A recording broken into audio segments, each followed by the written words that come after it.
Bonjour et merci d'être là. Au nom de l'IREMO, au nom de l'Institut du monde arabe qui nous accueille, mais aussi qui est partenaire de ce colloque, au nom également d'Orient 21, cette revue en ligne qui a été fondée et dirigée par Alain Grèche, je vous souhaite la bienvenue pour cette rencontre consacrée à Jérusalem. Je voudrais remercier d'emblée, tout de suite, aussi tous les intervenants qui ont accepté de prendre un peu de leur temps pour venir faire part de leurs réflexions sur ce sujet. Et je remercie aussi les médias qui nous accompagnent, Mediapart, RFI, La Croix et tout à l'heure France Inter. En quelques mots très brefs, l'IREMO a souhaité ce colloque il y a déjà quelques semaines pour répondre en quelque sorte à cette décision qu'a prise Donald Trump en reconnaissant Jérusalem comme capitale d'Israël. Et lorsqu'on a compris qu'il y aurait une concrétisation à la fois politique et symbolique par l'inauguration de l'ambassade des États-Unis à Jérusalem, on a pensé que c'était important d'avoir un moment de réflexion sur cette décision et sa concrétisation. C'est à la fois une décision contraire au droit international, chacun le sait, cela a été dit, et c'est venu juste après le moment où le Conseil de sécurité, en décembre 2016, avait rappelé l'importance du droit international, avec, à ce moment-là, le soutien des États-Unis de manière implicite, puisque l'administration Obama s'était abstenue pour cette importante résolution du 23 décembre 2016. Et c'est une décision qui certainement fragilise davantage encore la solution à deux États. Et puis c'est aussi un déni de réalité. Jérusalem-Ouest est une ville israélienne, Jérusalem-Est est une ville palestinienne. Et ce qu'on a voulu ici, c'est rappeler cette réalité. Et si on peut se permettre un déni de réalité, c'est parce que sans doute on oublie ou on veut oublier que c'est un territoire occupé. Jérusalem-Est, comme Gaza, comme la Cisjordanie, sont, au regard du droit international, des territoires occupés. Donc on a pensé que c'était important de revenir en détail sur ce qu'est la réalité, à la fois sur le plan juridique, mais aussi au quotidien de Jérusalem-Est et des Palestiniens qui y vivent. Et on a pensé le faire en trois temps. Le premier temps, c'est la première table ronde, avec un état des lieux, à la fois historique, géopolitique, et aussi il nous a paru intéressant de solliciter le regard de jeunes qui vivent à Jérusalem-Est, de jeunes qui pourraient vouloir vivre à Jérusalem-Est, mais qui ne peuvent pas parce qu'ils sont à l'extérieur, et puis aussi des jeunes qui analysent le droit international. Donc ça sera l'objet de cette première table ronde sur l'état des lieux. La seconde, c'est qu'on a voulu partir du rapport des consuls européens. Vous savez que depuis au moins 2005, les consuls européens produisent un document qui se veut très diplomatique et en même temps qui est une source d'informations tout à fait remarquable, précise, documentée, sur la réalité quotidienne de Jérusalem-Est. Après, ce sont des journalistes, dont certains sont ici, qui réussissent à le diffuser et à le faire connaître. Et nous avons pensé que le meilleur moyen, finalement, d'en parler, ou d'en parler encore dans de meilleures conditions, c'est de demander aux diplomates eux-mêmes ce qu'il y a dans ces rapports. Le dernier a été publié en janvier de cette année. Nous avons aussi souhaité avoir une voix extérieure, et nous avons la chance ici de recevoir l'ancien président de la République de Slovénie, M. Danilo Turk, que je salue et que je remercie aussi d'être là. Et puis enfin, il y aura une troisième table ronde qui sera sur les positions internationales, celle des États-Unis, évidemment, celle de l'Europe, celle de la France, celle aussi des pays émergents, et ça se fera dans le cadre des rendez-vous de l'actualité de Lima, qui s'intègrent au colloque, mais qui restent aussi les rendez-vous de l'actualité, animés par Anthony Bélanger de France Inter. Voilà le schéma de cette problématique sur Jérusalem, et sans tarder, je laisse la parole à Marie-France pour qu'elle anime cette première table ronde. Je vous remercie.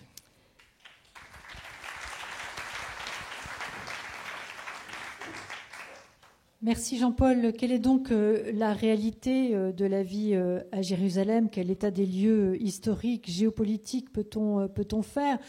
Jérusalem est une ville disputée depuis longtemps. Quelles en sont les raisons? Quelle situation prévaut aujourd'hui? C'est donc ce que nous allons voir tout au long de cette première table ronde qui s'intitule « Le mur, le droit et la vie au quotidien ». 5 intervenants pour cette première table ronde. Vincent Lemire, qui est à votre droite, historien, maître de conférence à l'université Paris-Est Marne-la-Vallée et directeur du projet européen Open Jérusalem. Je commence par les hommes, en fait, c'est pas bien du tout. Nada Awad, qui est chargé de plaidoyer au Community Action Center de Jérusalem, qui est donc à la droite de Vincent Lemire.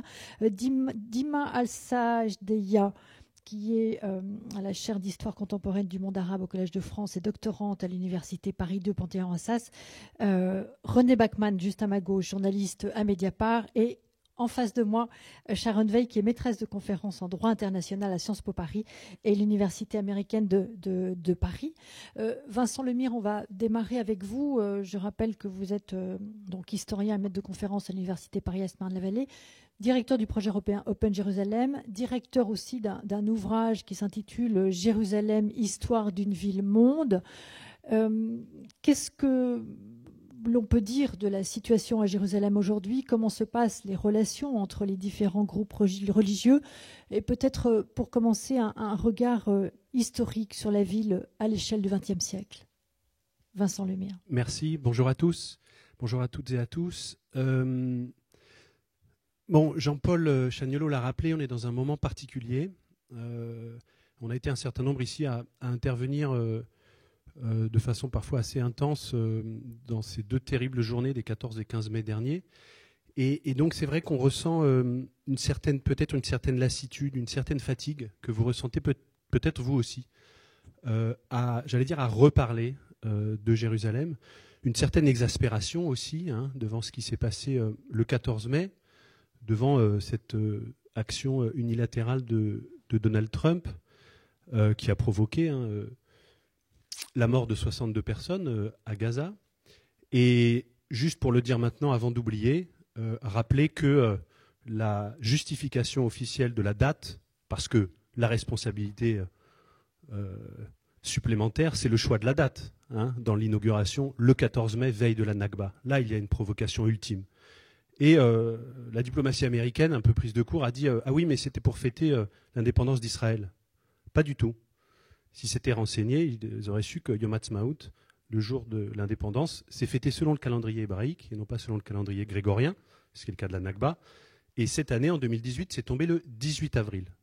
Donc si Donald Trump avait voulu fêter avec les Israéliens l'indépendance d'Israël, ce qui est tout à fait son droit, il pouvait inaugurer son ambassade le 18 avril et donc se tenir bien à distance de la commémoration de la Nakba, du 70e anniversaire de la Nakba, qui allait à l'évidence provoquer des violences. Je referme cette parenthèse pour dire que, au-delà de la fatigue, de la lassitude, de l'exaspération qu'on ressent, j'ai accepté d'intervenir aujourd'hui parce que je crois que le titre, en particulier le titre de cette journée, est particulièrement bien choisi, pertinent, utile et peut-être urgent. Je vais essayer d'expliquer pourquoi, de mon point de vue, pour 2 raisons. D'abord parce que je crois qu'il y a effectivement un moment Jérusalem, il y a un retour de la question de Jérusalem au cœur du conflit israélo-palestinien, une nouvelle centralité de cette question, alors que Jérusalem était passée au second plan, d'une certaine manière, des discussions et des débats dans les années, dans les années d'Oslo, c'est-à-dire dans les années 90-2001. On parlait beaucoup des colonies, on parlait du droit au retour, on parlait de Gaza-Jéricho d'abord, souvenez-vous-en. Et donc, oui, on parlait de tout ça parce que Jérusalem avait été volontairement, c'était la stratégie d'Oslo, mise sur le côté de la table des négociations. Et donc, comme on était dans Oslo, on ne parlait pas de Jérusalem. Et comme on n'est plus dans Oslo, eh bien, on reparle de Jérusalem. Et je crois que c'est ça qu'on est en train de vivre en ce moment. Il y a une sorte de ressurgissement de la question de Jérusalem, une sorte de, je dirais même, de retour du refoulé, pas seulement de la part des observateurs, mais de la part des acteurs aussi. La deuxième intifada a démarré à Jérusalem. La troisième intifada, dont je considère pour ma part qu'elle est en cours et qu'elle prend des formes nouvelles, se passe beaucoup à Jérusalem. On parlera peut-être tout à l'heure de la crise des portiques en juillet 2017. Grande victoire de la jeunesse palestinienne, grande victoire politique, victoire concrète, victoire de terrain, mais grande victoire politique aussi sur le terrain face à Netanyahou. Ne jamais oublier de parler des victoires et ne pas seulement déplorer les défaites ou les reculs qui sont nombreux. Et puis évidemment, cette décision de Donald Trump et ce déplacement de l'ambassade américaine. Cette recentralisation de la question de Jérusalem, ne nous y trompons pas, elle est en grande partie due au gouvernement israélien et aujourd'hui au gouvernement américain. C'est-à-dire qu'il s'agit aussi de remettre en tension Jérusalem pour, achever Oslo, j'allais dire. Et c'est ce qui se passe autour de l'esplanade des mosquées. C'est ce qui se passe quand aujourd'hui, non plus seulement des représentants de l'Institut du Troisième Temple, mais des députés, mais en fait maintenant des ministres, montent sur l'esplanade des mosquées, foulant aux pieds le statu quo de juin 1967, élaboré par Moshe Dayan et par le Waqf, qui était de dire les musulmans sont chez eux sur l'esplanade des mosquées et en contrebas, on évacue 1500 habitants du quartier maghrébin, on détruit ce quartier, on crée un parvis et on crée un lieu saint juif. Ça, c'est le statu quo de 67. Ce statu quo est remis en cause aujourd'hui de façon tout à fait explicite et déterminée par l'extrême droite israélienne avec le soutien des Américains. Et donc, voilà, il ne faut pas se tromper, cette recentralisation du conflit autour de Jérusalem est aussi le fait des Israéliens. Mais pas seulement, parce qu'en face, j'y reviendrai, il y a des réactions palestiniennes. Donc ça, c'est la première raison, je pense, de vraiment la pertinence de cette journée, peut-être même l'urgence de cette journée, Jérusalem, enjeu capital, aujourd'hui. Et puis la deuxième raison, plus profondément, et là c'est l'historien qui va parler, parce que la question justement de Jérusalem capitale, de Jérusalem comme capitale, possible ou impossible, pour qui, de quoi, bon, on va en reparler toute la journée, ne va pas de soi. Et de même qu'on a assisté à un processus de nationalisation des identités juives, puis sionistes, puis israéliennes au cours du XXe siècle, à un processus de nationalisation des identités arabes et palestiniennes au cours de ce même XXe siècle, on assiste à un double processus de capitalisation de Jérusalem, de projection de Jérusalem comme future capitale de la part des sionistes dans un premier XXe siècle, de la part des Israéliens à partir de 1948, de la part des Palestiniens du début du XXe siècle à aujourd'hui, mais capitale d'un État, comme vous le savez, encore virtuel et en devenir. Ce que je veux dire par là, c'est que si un habitant, un vrai habitant, pas un observateur de passage, mais un vrai citadin de Jérusalem des années 1900 se réveillait aujourd'hui, il serait stupéfait, sans doute désespéré, mais d'abord stupéfait de voir ce qui est en train de devenir sa ville. Et donc, je vais essayer de développer un tout petit peu ce point, cette perspective historique. Jérusalem, pendant 2000 ans, ce qui est quand même long par rapport aux 70 dernières années qu'on vient de vivre, pendant 2000 ans, donc en gros depuis la chute des royautés juives au 1er siècle de notre ère jusqu'en 1948, n'a jamais été une capitale politique, n'a pas été une capitale politique. Il y a bien sûr une exception, vous la connaissez, c'est pendant les royaumes latins, les royaumes croisés, les royaumes chrétiens de Jérusalem, entre 1099 et 1187. Vous savez d'ailleurs que ce moment, ce très court moment, qui coupe en deux un peu les 2000 ans dont on est en train de parler, a très mal commencé, a commencé par des massacres et a très mal fini aussi pour les royaumes en question. Cette volonté de la part des États croisés de faire de cette capitale religieuse universelle un centre politique, c'est effectivement tragiquement terminé. à part pendant ce petit siècle, Jérusalem a toujours été effectivement un joyau sur une couronne impériale dont la légitimité était précisément d'être un pouvoir supranational. Et effectivement, cette ville universelle, cette ville-monde, s'accordait assez bien avec cet horizon supranational. Et donc c'était l'Empire romain d'Occident, l'Empire romain d'Orient, l'Empire byzantin, l'Empire omeyyade, ottoman, même l'Empire britannique d'une certaine manière pendant le mandat, en tant qu'il représentait encore, ou qu'il essayait de continuer de représenter une certaine légalité internationale, en tout cas dans ses premières années. Et puis au début du XXe siècle, on assiste véritablement à une rupture historique. Nationalisation des identités au Proche et au Moyen-Orient, capitalisation de Jérusalem. C'est véritablement un basculement. On passe de l'âge des empires à l'âge des nations et puis des États-nations. Il y a aussi une pression occidentale, et un modèle occidental, vous le savez, qui s'impose au monde au cours du XIXe siècle.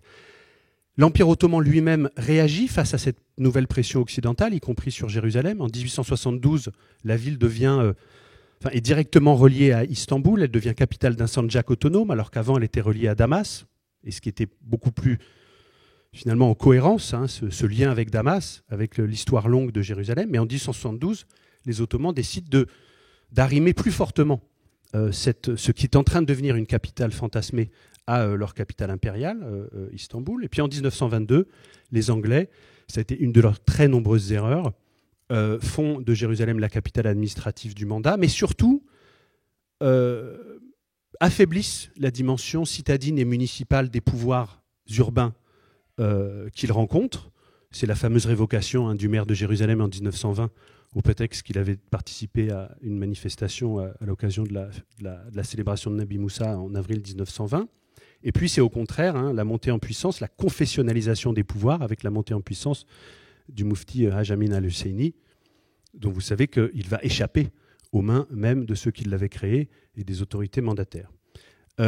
Donc ce processus, ce basculement au début du XXe siècle, il est très important de le saisir parce que, encore une fois, il permet de replacer les enjeux actuels dans un temps un petit peu plus long et de se souvenir que l'histoire de Jérusalem ne s'arrête pas en 2018, ni en 2019, ni en 2020, mais va se poursuivre et peut-être reprendre des tours nouveaux. Il y a eu 2 témoins de ce basculement au tout début du XXe siècle. Il y en a eu plusieurs, mais il y en a 2 dont je voudrais vous parler. Le premier, c'est celui que les consuls de France appellent Joseph Khalidi, que les sources locales appellent Youssouf Ziya al-Khalidi, qui est un éminent personnage qui parle 6 ou 7 langues, qui a écrit un dictionnaire de kurde et d'arabe, qui a enseigné à Vienne, dont le neveu est consul à Bordeaux, professeur à la Sorbonne. Vraiment quelqu'un de très très important et qui a été, il se trouve qu'il a été le premier maire de Jérusalem dans les années 1860, le premier député maire en 1876, qu'il a été très important dans le cadre du Parlement ottoman, lui et son neveu. Et c'est un document célèbre que je cite, c'est pas du tout un document que j'exhume d'archives inédites, mais la fameuse lettre de Youssouf Ziya al-Khalidi à Théodore Herzl en mars 1898, donc quelques mois à peine après le congrès de Bâle, Youssouf Khalidi lit le journal à l'hôtel Pera Palace d'Istanbul, découvre ce projet sioniste, en tout cas découvre sa nouvelle structuration politique et prend la plume en français pour écrire à Théodore Herzl, par l'intermédiaire d'ailleurs du grand rabbin de France, Zadok Khan. Et c'est en tant que maire de Jérusalem qu'il s'exprime. C'est toute la première page de sa lettre. Il dit « Je suis le municipe de cette ville ». Il utilise ce terme d'origine romaine. Et c'est en tant que maire de Jérusalem que je veux m'adresser à vous, en tant que garant des équilibres entre ces communautés. Et je peux vous dire, pour connaître intimement cette ville, que le projet sioniste va fragiliser et mettre à mal ces équilibres fragiles, justement, entre les différentes communautés de Jérusalem. Il termine sa lettre par une phrase demeurée célèbre aujourd'hui, « Laissez la Palestine en paix ». Et puis il signe. C'est la toute première prise de position explicite d'un acteur de la société palestinienne contre le projet sioniste. Et il se trouve que c'est le premier maire et le premier député maire de Jérusalem. De mon point de vue, ce n'est évidemment pas fortuit. Puis il y a un deuxième témoin de ce basculement, c'est Albert Antebi. Albert Antebi, encore une fois, les sources consulaires françaises, on va avoir tout à l'heure l'honneur d'écouter d'anciens ambassadeurs et consuls. Les sources consulaires sont extrêmement riches parce que les consuls sont sur place, en tout cas pendant un moment. Les consuls de France appellent Albert Antebi le consul des Juifs. C'est quelqu'un qui est très très important dans la communauté juive de Jérusalem et en particulier dans ce qu'on n'appelle pas encore les communautés séfarades, mais qu'on appelle les communautés levantines ou orientales. Albert Antebi est syrien d'origine, arabophone, francophone, francophile, directeur d'une école professionnelle, celle de l'Alliance israélite universelle, qui a un réseau partout en Méditerranée, et il apprend la chaudronnerie, la menuiserie à des élèves juifs, musulmans, chrétiens, peu importe, lui-même à ses enfants dans des écoles juives ou chrétiennes, bref. Albert Antebi est quelqu'un de fondamental pour comprendre cette société de Jérusalem. Et en janvier 1900, il écrit au président de l'Alliance israélite universelle à Paris, rue La Bruyère, pour lui dire qu'il est de plus en plus bousculé, agressé, parfois même physiquement agressé, par ce qu'il appelle les juifs occidentaux, et en particulier par les juifs américains. Je vous jure que c'est vrai. Il se trouve que c'est très différent aujourd'hui parce que les juifs américains aujourd'hui sont très libéraux et très opposés pour la plupart à Donald Trump et y compris à la politique israélienne. Parenthèse refermée. Mais en tout cas, il y a une lettre d'Albert Antebi où il se trouve qu'il a été molesté par un juif américain très sioniste qui débarque, véritablement qui débarque, qui ne connaît rien à la société locale et qui en fait demande à Albert Antebi d'expulser un des enseignants de l'école de l'Alliance israélite qui s'appelle Ali Kourdi et qui est musulman. Et donc Albert Antebi s'insurge auprès de sa tutelle et dit on n'en peut plus en fait de ces juifs exogènes qui arrivent, qui ne comprennent pas la société locale. Et Albert Antebi termine sa lettre en disant je crois au destin de Jérusalem pour l'avenir de l'humanité, mais je n'y crois pas pour l'avenir de notre nation. Il parle de la nation juive. On est en janvier 1900. Il se trompe, bien sûr. L'historien peut dire il s'est trompé. Mais, au passage, il a dit quelque chose de peut-être très très important sur ce qu'était Jérusalem dans les années 1900 et sur ce qu'est devenu Jérusalem aujourd'hui. J'avance pour pouvoir terminer dans les temps. On a dit 20 minutes. Un moment ensuite important, c'est la période jordanienne. Période que l'on connaît, que je suis sûr vous connaissez beaucoup plus mal que bien des périodes historiques de l'histoire de Jérusalem. C'est un moment véritablement de décrochement entre Jérusalem-Ouest et Jérusalem-Est. Ça, c'est peut-être un peu moins agréable à entendre, mais il faut dire qu'après 1948, les Israéliens ont décidé de faire de Jérusalem-Ouest leur capitale et s'en sont donné les moyens, déménagement de la Knesset, déménagement des ministères, de la présidence, tous les ministères sauf le ministère de la Défense, qui est toujours à Tel Aviv aujourd'hui, ce qui dénote un certain bon sens des militaires, toujours écouter les militaires. Mais malgré tout, capitalisation de Jérusalem-Ouest, population de Jérusalem-Ouest qui passe de 90 000 habitants à 190 000, donc plus que x2, de 1948 à 67. Et puis, à Jérusalem-Est, au contraire, un processus de provincialisation, on ne peut pas dire autrement, avec quasiment un divorce, vous le savez, entre la royauté hachémite et Jérusalem, divorce qui va se nouer en particulier en juillet 1951, quand le roi Abdallah de Jordanie va être assassiné sur l'esplanade des mosquées par un jeune Palestinien, ce qui évidemment n'aide pas pour, si vous voulez, rendre la royauté hachémite à l'écoute de la cause palestinienne et en particulier à Jérusalem. Et donc la population de Jérusalem-Ouest, elle va stagner, 60 000 habitants en 1948, 70 000 en 1967, des terrains vagues partout, qui vont être ceux dans lesquels les Israéliens vont s'installer après 1967. Alors que, politiquement et culturellement, Jérusalem reste au centre de la mobilisation palestinienne. Vous savez que l'OLP est fondée en 1964 à Jérusalem.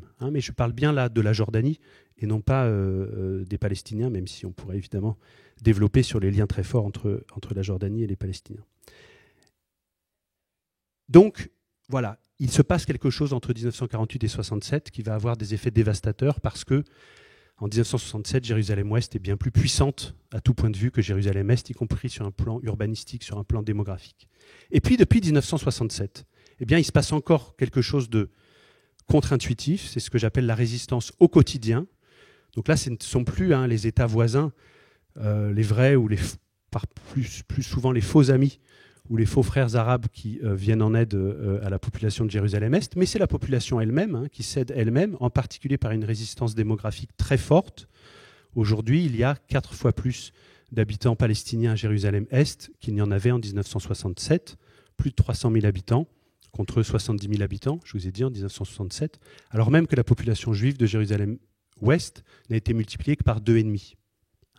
Ce qui veut dire que la proportion démographique à Jérusalem, on va y revenir de façon bien plus approfondie, aujourd'hui, il y a presque 40% de Palestiniens à Jérusalem, dans les limites de la municipalité, qui sont contestables, alors qu'il n'y en avait que 25% en 1967. Donc il y a une résistance démographique très forte en Palestine, une résistance donc des familles, des femmes, des hommes et des enfants qui vivent dans des conditions très difficiles, parce que cette population multipliée par 4 vit dans des logements qui n'ont pratiquement pas été modifiés, puisqu'il y a très peu de permis de construire à Jérusalem-Est. Dans la vieille ville, cette résistance est encore plus forte, puisqu'aujourd'hui, sur les 35 000 habitants de la vieille ville de Jérusalem, on a, statistiques israéliennes, entre 3 et 4 000 juifs israéliens, donc moins de 10% de la population. Et puis on a une bataille politique et culturelle très très importante qui a été menée longtemps par la Maison de l'Orient, et puis aussi par la jeunesse palestinienne. Il faut reparler de cette bataille victorieuse de la crise des portiques en juillet 2017, où la jeunesse palestinienne, qui n'était pas encadrée en fait par les autorités religieuses au départ, qui ont plutôt couru après le mouvement, s'est auto-organisée pour organiser une riposte victorieuse face à ce qui était une clôture non seulement d'un lieu saint, mais surtout d'un espace public et d'un espace ouvert pour la société civile de Jérusalem, de la Jérusalem-Est. Je conclus en interrogeant ce passage aujourd'hui, et c'est pour ça qu'on est réunis, de cet horizon supranational, international, dont se sont saisis les diplomates d'ailleurs avec un certain bon sens dans les années 30 et 40, avec ce fameux statut international, à aujourd'hui la solution de Jérusalem capitale pour 2 États. C'est-à-dire qu'on a une espèce de translation de cette capitale à dimension universelle ou internationale à la capitale pour 2 États, ce qui est la position de la France, la position de l'Europe, comme vous le savez. Comme si, effectivement, on se disait, et je suis tout à fait sur cette ligne-là, il faut au moins que Jérusalem soit la capitale de 2 États, surtout pas de 1, parce que peut-être que dans le fait même que cette ville puisse être la capitale de 2 États, on peut construire de la coprésence, je dis coprésence plutôt que coexistence, parce que ça me paraît plus juste, et on peut construire surtout un avenir commun pour tous les habitants de Jérusalem-Ouest et de Jérusalem-Est. Merci.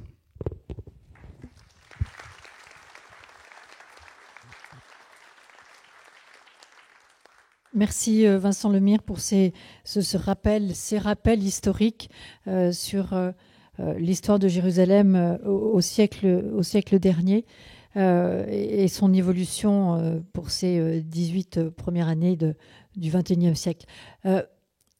René Bachmann, je me tourne vers vous pour évoquer la stratégie israélienne vis-à-vis de Jérusalem. On sait qu'à la fin de l'année dernière, donc en octobre 2017 très exactement, l'adoption de la loi qui créerait le Grand Jérusalem en annexant les colonies périphériques de la ville sainte a été retardée. Est-ce que c'est pour autant abandonné?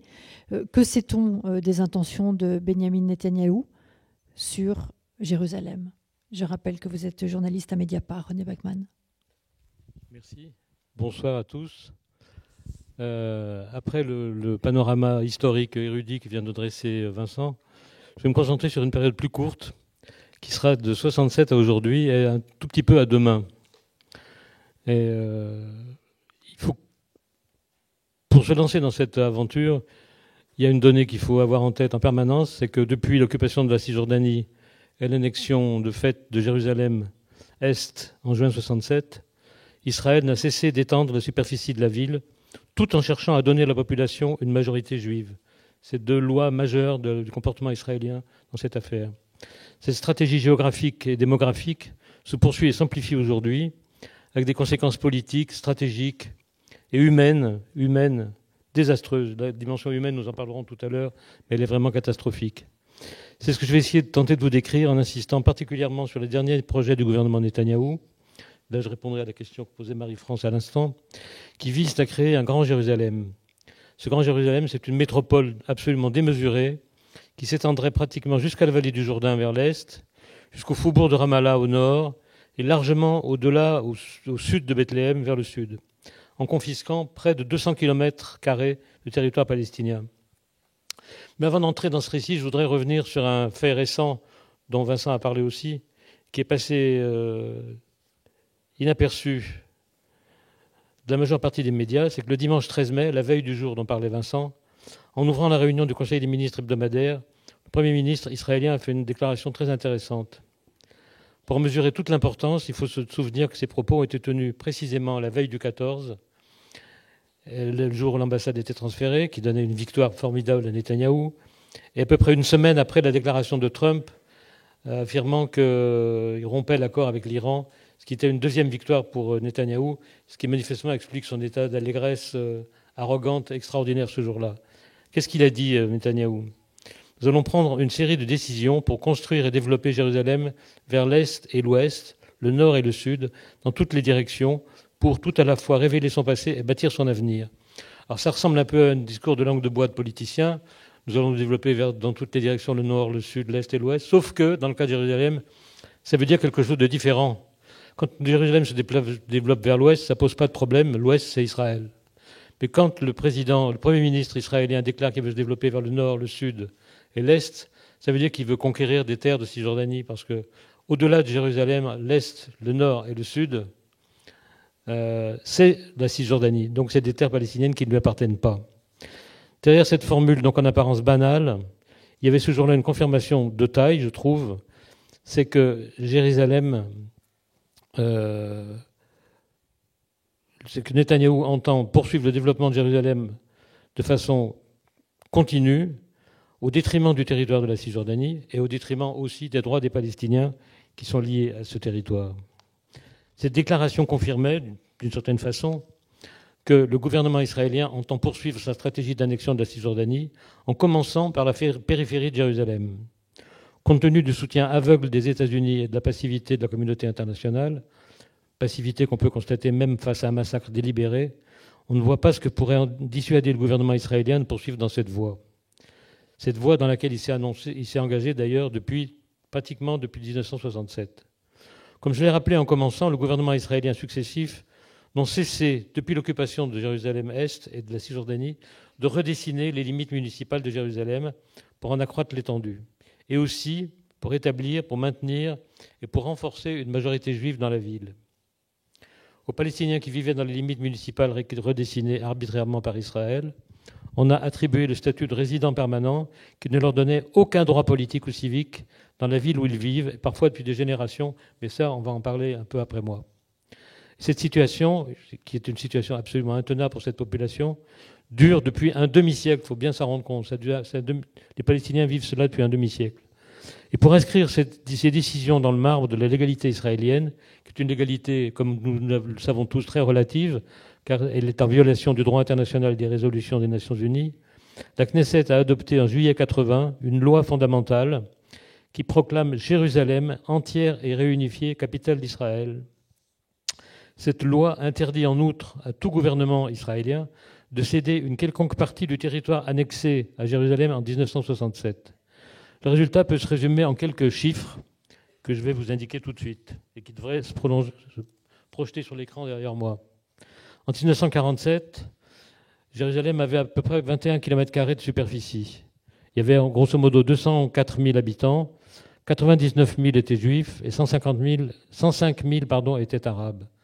En 1967, donc après la conquête de la Cisjordanie, la ville avait 108 km de superficie, donc la superficie a été multipliée par 5. Elle avait 265 000 habitants, dont 197 000 Israéliens et 68 000 Palestiniens.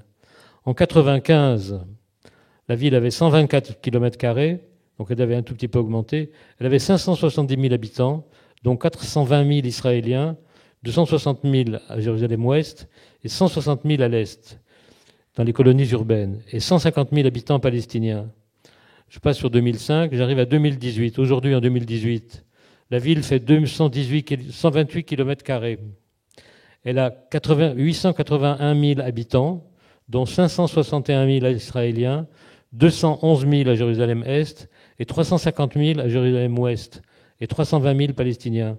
On peut noter au passage qu'entre 1967 et aujourd'hui, Jérusalem-Est s'est peuplé de 211 000 citoyens israéliens.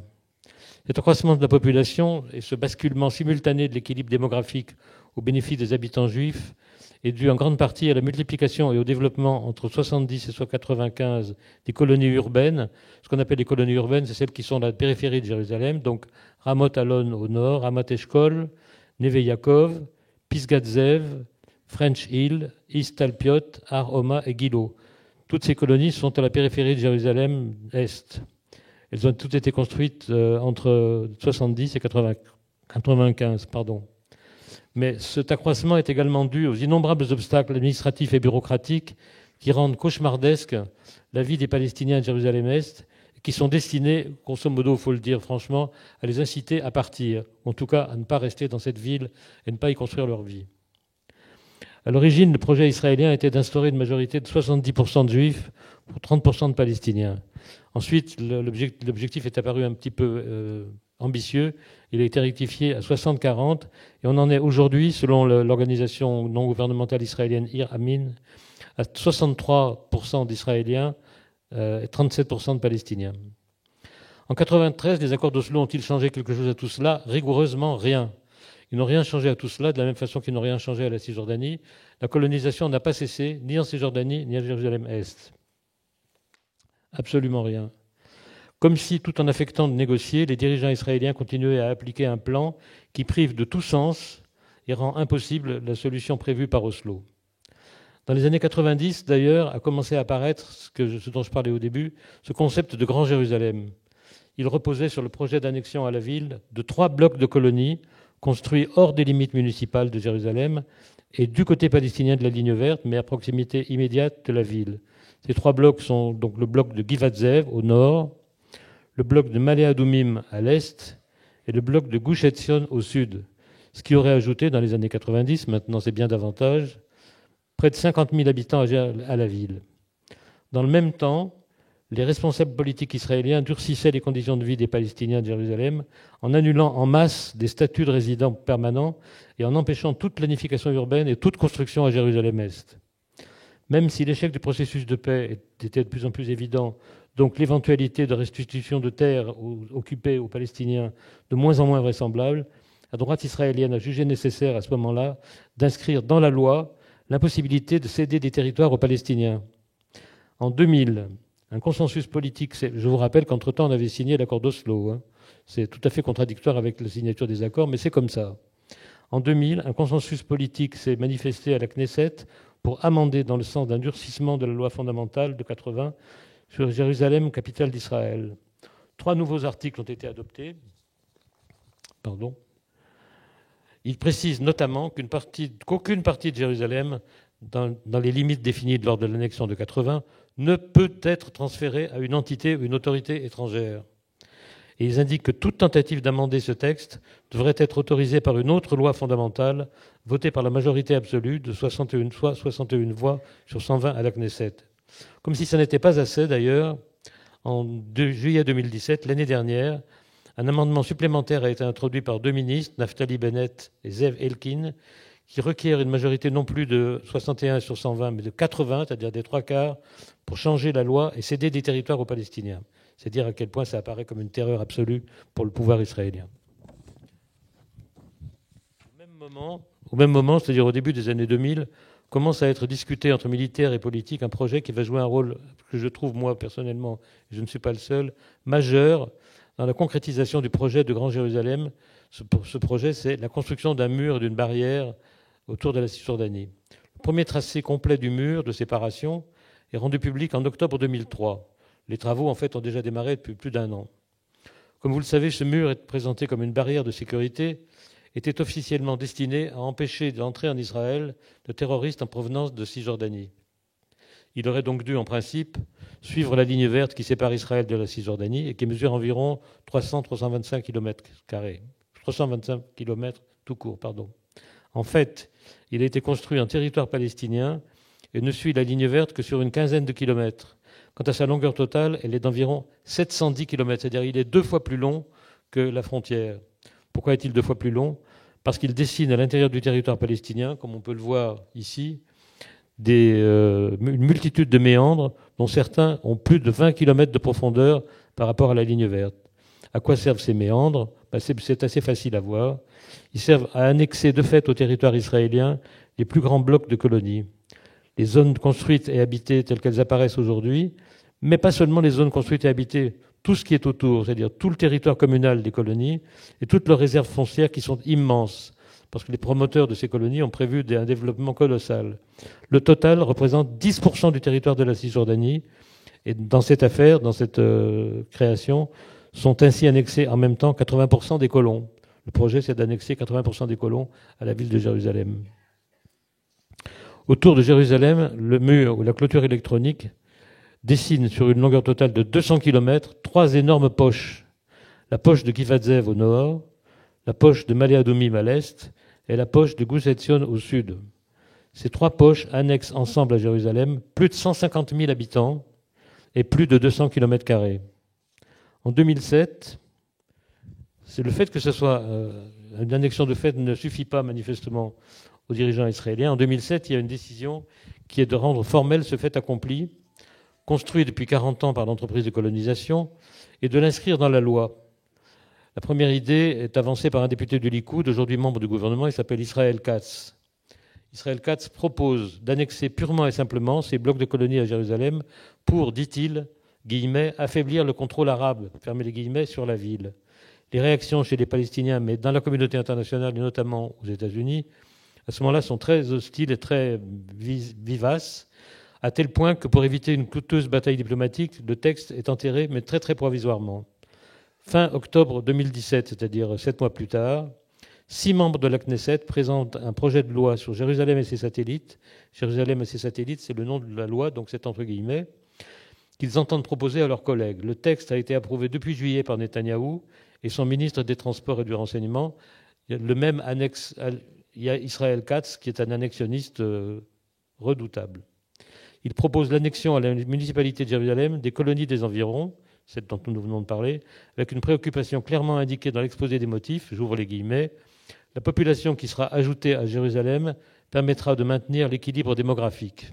Fermez les guillemets. La liste qui est jointe comporte 5 noms de colonies, ce sont toujours les mêmes. Givat Zev au nord, Male Adumim à l'est, Beitar Illit, Ephrat et le bloc d'Etzion au sud. En tout, une vingtaine de colonies et 120 000 à 150 000 personnes, parce qu'entre-temps, les colonies se sont beaucoup développées. Le texte devait être débattu et approuvé lors du Conseil des ministres du dimanche 27 octobre 2017, il n'y a donc pas très longtemps, comme vous pouvez vous en rendre compte, par la Commission de la législation du gouvernement pour accélérer son parcours à la Knesset. Et l'adoption du texte à la Knesset était prévue dès la première lecture, parce qu'il n'y avait pas d'opposition manifeste. Mais il a finalement été reporté, non pas sous la pression de l'opinion internationale, mais sous la pression de Trump, qui était en train d'essayer de mettre en place son plan, soi-disant de paix, son plan de partage avec l'Arabie saoudite à Israël, qui ne voulait pas que cette décision vienne polluer son travail avec les Saoudiens. Le projet est donc retardé, mais il n'est pas du tout abandonné.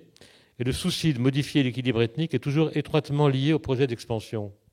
Comme le confirme d'ailleurs, 24 heures plus tard, 24 heures après l'abandon de cette discussion, la proposition de Zev Elkin, ministre chargé des Affaires de Jérusalem. Que contient cette proposition ? Son texte annonce l'intention de déconnecter 8 quartiers palestiniens de Jérusalem-Est, de la municipalité, et de les transférer sous l'autorité d'une entité régionale qui reste à créer, qui n'existe pas encore et qui n'existe aujourd'hui toujours pas. Pourquoi ? Parce que ces 8 faubourgs de Jérusalem abritent une population exclusivement palestinienne très dense. Ils ont d'ailleurs été délibérément coupés de la ville par le mur pour cette raison, ce qui impose aux habitants une vie quotidienne kafkaïenne, avec une multiplication d'humiliations. Les habitants sont d'un côté, les écoles, les dispensaires, les cliniques, les commerçants, les amis, tout le tissu social est de l'autre côté du mur, ou en tout cas en grande partie de l'autre côté du mur, et implique d'avoir des autorisations pour le joindre. Après les avoir rejetés géographiquement, les habitants de ces entités palestiniennes du Tour de Jérusalem, il s'agit maintenant de les exclure administrativement. Les auteurs du projet de loi sur Jérusalem et ses satellites avaient d'ailleurs envisagé depuis longtemps de soustraire à la municipalité de Jérusalem et de décréter entité séparée 3 de ces zones, les localités de Kafr Akab et de Hanata et le camp de réfugiés de Choufat, où vivent 100 000 à 140 000 Palestiniens. C'est-à-dire que d'un trait de plume, on excluait de la ville de Jérusalem 140 000 de ses habitants traditionnels, pour la simple raison qu'ils sont palestiniens. Ce qui aurait accentué de manière substantielle la domination démographique de la population juive dans les limites municipales de Jérusalem. Cette proposition est reprise par le parti nationaliste religieux, le Foyer juif, du ministre de l'Éducation Naftali Bennett, et la proposition de Elkin réapparaît. Elle a finalement été adoptée le 2 janvier, cette proposition d'exclure de Jérusalem les entités dont je viens de parler, le 2 janvier par 64 voix contre 51. Autrement dit, tel qu'on est aujourd'hui, pratiquement toutes les conditions sont réunies pour la création du Grand Jérusalem. Si on en poursuit tel que c'est commencé, il y aura 4 conséquences majeures. Premièrement, l'annexion des blocs de colonies ajoutera 125 000 à 150 000 habitants supplémentaires à la population juive de la ville, qui dépassera 650 000 habitants. Elle annexera à Israël près de 200 km de territoire palestinien. Le rejet hors de la nouvelle municipalité des entités séparées, puisqu'on appelle ainsi les zones où habitaient les Palestiniens, qui sont désormais séparées de Jérusalem, le rejet de ces entités séparées permettra de soustraire 100 000 à 140 000 ou peut-être 150 000 Palestiniens à la population de la ville. Quatrièmement, en s'étendant vers l'est, pratiquement jusqu'à la vallée du Jourdain, le Grand Jérusalem coupera en 2 la Cisjordanie, mettant ainsi un point final, pour ceux qui croyaient que le point final n'était pas encore mis, aux espoirs très ténus de solution à 2 États. Sur le terrain aussi, du point de vue pratique, du point de vue logistique, tout est prêt. Les grands axes de circulation sécurisés, c'est-à-dire des autoroutes éclairées jour et nuit, parce que les autoroutes sont éclairées le jour aussi en Israël, c'est curieux dans cette région-là. Les autoroutes sécurisées reliant le centre-ville aux nouveaux quartiers périphériques existent déjà, tout le monde s'en sert déjà, tout le monde les connaît. Il faut mieux avoir une voiture avec une plaque israélienne pour circuler dessus. Les Palestiniens n'y ont pas accès, sauf dans certaines circonstances. Les lignes de bus qui relient ces zones au centre de Jérusalem fonctionnent également. La limite de la nouvelle agglomération n'a même pas à être débattue. Elle existe également. C'est à un tout petit méandre près du côté de Jérusalem, du côté de Bethléem, le tracé exact du mur, tel qu'il a été construit dans ce but depuis près de 15 ans. Pour proclamer la naissance officielle de Jérusalem, il ne reste plus aux dirigeants israéliens, il ne reste plus que 2 choses. Il ne reste plus qu'à attendre le feu vert de Trump, qu'ils auront, à mon avis, sans problème majeur, et ensuite à choisir le jour et l'heure, et ce sera fini, le Grand Jérusalem sera né. Je vous remercie.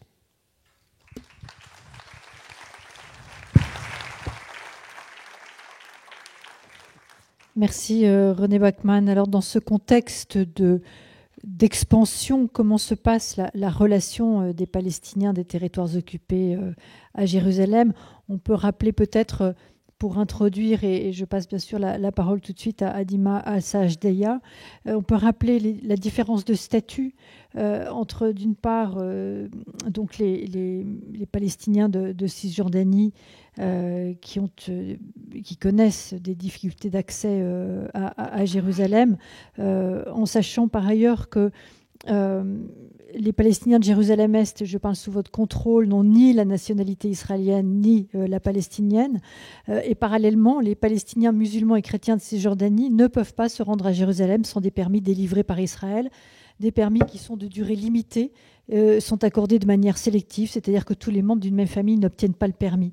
Dilma Al-Sajdeya, je vous passe la parole. Je rappelle que vous êtes attachée temporaire d'enseignement et de recherche à la chaire d'histoire contemporaine du monde arabe au Collège de France et doctorante à l'Université Paris II, Panthéon-Assas. Merci. Bonjour, merci à vous à toutes et tous d'être présents et présentes ici.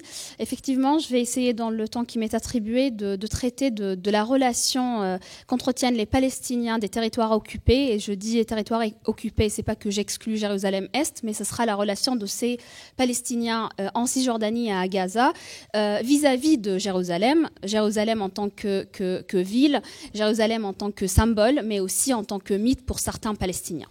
Donc pour ce faire, faire, je vais essayer de mettre un contexte. Il me semble que tout a déjà été dit. Je rappelle quand même qu'après la conquête de Jérusalem, de la ville de Jérusalem en 1967, Israël élargit et annexe illégalement la partie orientale de Jérusalem qui était sous contrôle jordanien depuis 1948. Alors, le statut de résident permanent en Israël a été donc imposé à ces habitants des quartiers qui avaient été annexés de la partie orientale. Ces résidences permanentes, qu'on appelle permanentes, n'ont bien évidemment rien de permanent. Alors, comment ça, je vais y revenir. D'autant plus que le fait ou les mesures d'attribuer une résidence permanente à des Palestiniens, incarnées par le fait d'attribuer des cartes de séjour à des Palestiniens qui séjournent à Jérusalem-Est, une procédure qui est incarnée par l'attribution d'un titre de séjour de couleur bleue, contredisent les aspirations et la stratégie qui a été depuis très longtemps annoncée très formellement et très clairement par les gouvernements israéliens successifs, c'est-à-dire de maintenir et de consolider sa souveraineté autoproclamée sur la ville de Jérusalem, tout en maintenant et en favorisant l'établissement d'une population juive israélienne qui sera une majorité dans cette ville. Alors, par conséquent, et pendant ces 51 ans d'occupation de cette ville, Israël va suivre une politique qui va viser les Palestiniens de Jérusalem-Est pour diminuer leur présence dans la ville. Alors, cette politique va être mise en place par deux moyens. Le premier, ça va être de réduire le nombre de titulaires déjà de cette carte de résidence par la révocation de celle-ci et d'empêcher par tous les moyens possibles la croissance de cette population, soit en refusant de leur donner des permis de construire, soit tout simplement en empêchant au maximum les réunifications familiales. Je ne vais pas approfondir ce sujet parce que Nada Awad va pouvoir nous en parler davantage. Alors, depuis l'annexion de Jérusalem-Est, les Palestiniens de Jérusalem sont donc détenteurs d'un statut révocable selon le droit israélien et sont traités comme étant des résidents de la ville et non pas comme des citoyens. Alors, on peut voir ici, voilà. Alors, ils ont un titre de séjour dit permanent, comme je l'ai déjà expliqué, il n'a rien de permanent, ainsi qu'un passeport temporaire jordanien et ou un laissez-passer israélien, pour leur permettre de voyager et de se déplacer à l'extérieur des territoires israéliens. Par ailleurs, les Palestiniens qui sont restés après la guerre de 1948, qui sont restés dans les territoires du futur État d'Israël, eux qu'on peut trouver plus fréquemment sous la dénomination des Palestiniens de 1948, Palestiniens de l'intérieur, ou bien Arabes de 1948 ou Arabes d'Israël, et le choix de la dénomination indique quand même un positionnement politique. Ces Palestiniens sont considérés comme étant des citoyens de l'État d'Israël et ont la nationalité israélienne et ont le droit du vote. On peut voir aussi leur carte d'identité et leur passeport. Ils ont une carte d'identité israélienne, ils ont un passeport israélien. Quant aux Palestiniens de Cisjordanie et de la bande de Gaza, ils ont une pièce d'identité de couleur verte et un passeport, un document de voyage palestinien. Certains Palestiniens de la Cisjordanie ont aussi un passeport soit temporaire ou bien permanent jordanien. Quand je dis temporaire, ça veut dire qu'ils n'ont pas de numéro national jordanien, ne sont pas considérés comme étant des citoyens jordaniens, et il y en a qui ont effectivement les deux, un Palestinien et un Jordanien. Alors, ces trois ou différents statuts, disons, des Palestiniens vont participer et ancrer la division entre Palestiniens et vont fragmenter la communication entre eux. à mon avis, il y a 3 points qui méritent d'être développés. Et le premier point concerne le fait que la ville de Jérusalem soit interdite aux Palestiniens.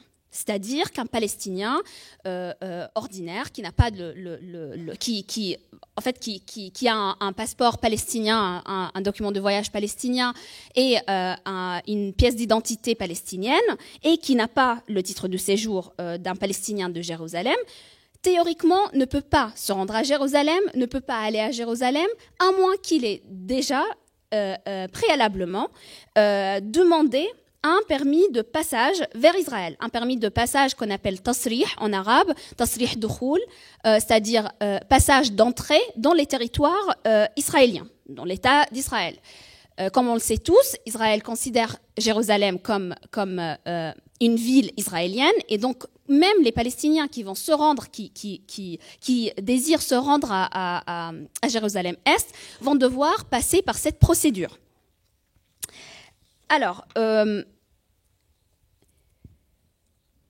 pour obtenir ce permis de passage, les Palestiniens doivent répondre à certains critères.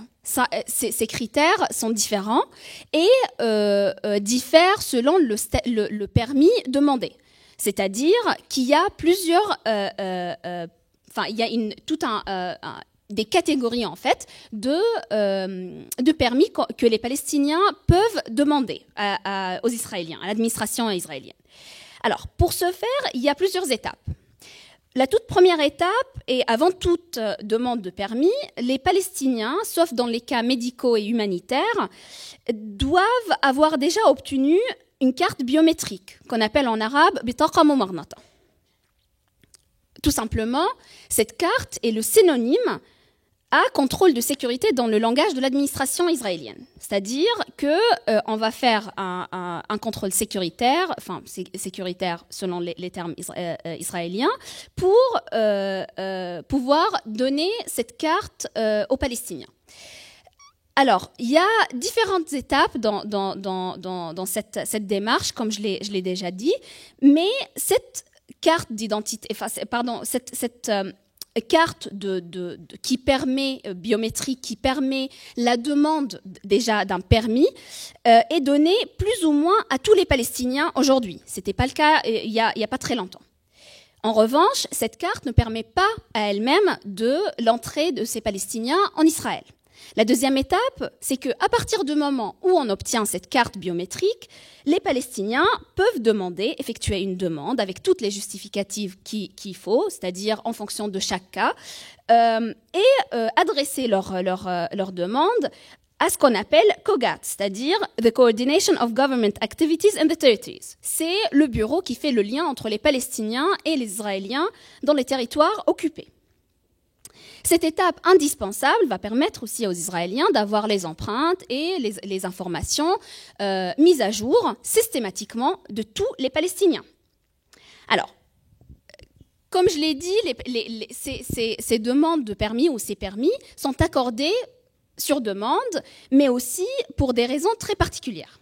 Nous pouvons trouver, déjà ces raisons ont été multipliées après la construction du mur, parce que autrefois, des agriculteurs qui avaient des territoires, des terres et qui cultivaient, qui sont aujourd'hui se trouvent du côté israélien du mur, vont devoir demander des permis pour aller cultiver leurs propres terres.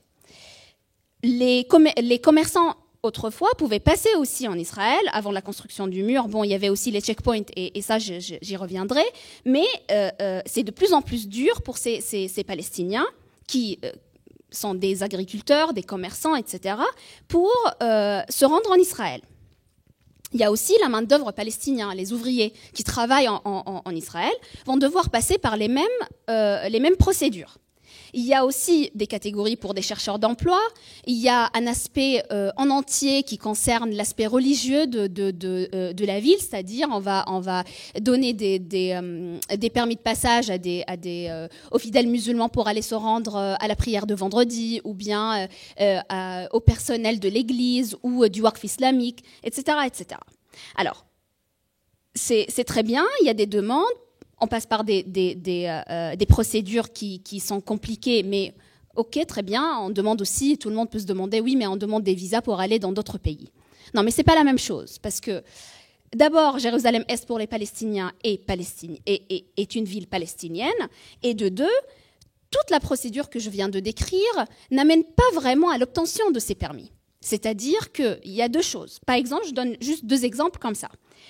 Les ouvriers qui veulent travailler en Israël, si un ouvrier veut se rendre travailler dans la limite des territoires israéliens, et là maintenant je ne parle pas de la zone C, par exemple des territoires occupés, c'est-à-dire les colonies, va devoir avoir plus de 26 ans et être marié pour pouvoir obtenir un permis de travail en Israël. Un Palestinien qui veut travailler dans les colonies en zone C, par exemple, va devoir avoir plus de 18 ans, et là, on ne précise pas beaucoup l'âge qu'il doit avoir. Alors, l'attribution de ces permis n'est en aucun cas automatique. C'est-à-dire que si la demande est déposée par un Palestinien qui se trouve sur une liste noire pour des raisons sécuritaires, et je mets tout ça entre guillemets pour Israël, il ne va pas pouvoir avoir ce permis sans avoir sollicité en amont un avocat pour qu'il le défende devant les tribunaux militaires israéliens. Et encore une fois, il n'y a aucune certitude que cela n'aboutisse. Vient s'ajouter à tout cela, une fois le permis est acquis, admettant, vient s'ajouter à tout cela les checkpoints et les barrières israéliennes dans les territoires occupés. Alors, ça c'est le permis, c'est comme ça que, c'est le format que prend un permis de passage. Il y a plein d'informations qui sont inscrites dessus, avec les restrictions, le but, toutes les informations. Et puis ensuite, ça ressemble à ça. Pour ceux parmi vous qui ne sont pas rendus en territoire palestinien et qui ne savent pas à quoi ressemble d'aller au travail le matin pour les ouvriers palestiniens, ça ressemble plutôt à ça. C'est-à-dire des files d'attente interminables et une humiliation qu'on ne peut pas décrire. Le deuxième point, c'est que cette interdiction de l'accès à la ville de Jérusalem va non seulement diviser les Palestiniens entre eux, mais va rendre encore très difficile, voire impossible, les échanges commerciaux, par exemple, quand on parle des Palestiniens de Cisjordanie et les Palestiniens de Jérusalem-Est. On va trouver très très rarement des produits palestiniens à Jérusalem-Est. Et je ne parle pas d'Israël maintenant, je parle uniquement de Jérusalem-Est. Cette interdiction ou cette restriction n'est pas réciproque. Parce que quand on va en Cisjordanie, la quasi-totalité des produits israéliens sont disponibles. À part cette question de droit à la mobilité, à la circulation libre, qui est quand même un droit fondamental des droits de l'homme, cette interdiction de l'accès à la ville va influencer et réduire les choix des Palestiniens en termes d'éducation, par exemple. C'est-à-dire que des Palestiniens de Jérusalem-Est vont pouvoir aller étudier et faire leurs études dans les universités palestiniennes et plus souvent à l'université de Bethléem et à l'université de Birzeit, sauf que très peu de Palestiniens de Cisjordanie ou de Gaza encore moins vont pouvoir aller étudier dans les universités israéliennes pour des raisons qu'on peut très bien imaginer.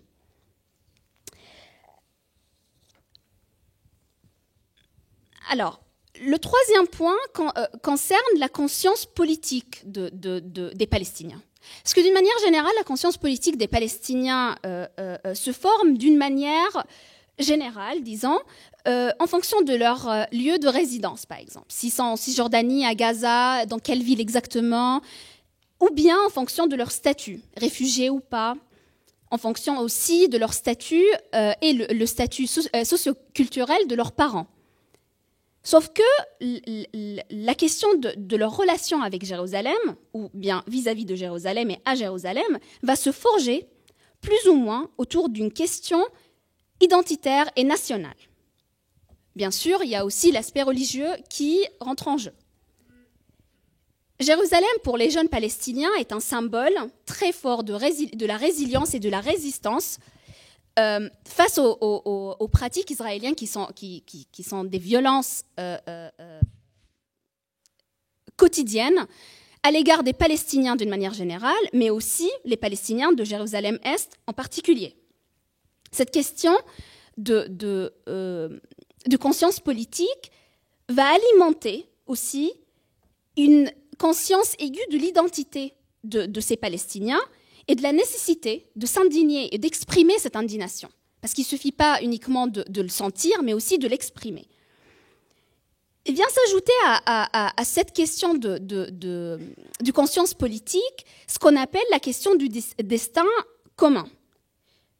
Parce que pour les jeunes Palestiniens, et comme l'explique très bien Pénélope Larzilière dans son ouvrage « Être jeune en Palestine », il est très compliqué de séparer le destin commun d'un Palestinien de son destin privé, c'est-à-dire d'essayer de mettre en avant un espace des préoccupations dites privées. Il est très difficile de les séparer, de séparer tout simplement un destin national et collectif d'un destin privé, parce que tout simplement, les deux sont étroitement imbriqués et liés. Alors que ces deux destins sont de moins en moins, disons, conciliables. Alors, de cette question de conscience politique émane la question et le passage à l'acte politique. Et on l'a bien remarqué ce dernier temps, ces passages à l'acte politique sont individuels et ne sont pas encadrés, sont non organisés. Parce que tout simplement, le contexte est un contexte d'absence de mobilisation collective et il faut agir. Donc la seule manière d'agir, c'est sur le plan individuel. Non seulement parce qu'il y a une absence de mobilisation collective, mais parce que aussi il y a un manque de confiance en le leadership palestinien. Il faut le voir, à mon avis, comme la traduction de la perte de perspective individuelle et collective, le désespoir d'une vie quotidienne de plus en plus difficile, et donc il faut surtout s'éloigner de ce discours très peu scientifique, non fondé, de la volonté et de l'acharnement de ces Palestiniens de perdre leur vie et de sacrifier leur vie pour la patrie. À mon avis, il faut être très prudent par rapport à cette question. Il faut revenir aux raisons qui vont amener ces Palestiniens, qui vont les pousser à l'acte politique. Ces jeunes Palestiniens, s'ils se soulèvent, c'est parce qu'il y a une situation qui ne cesse de compliquer en Palestine. Je vous remercie.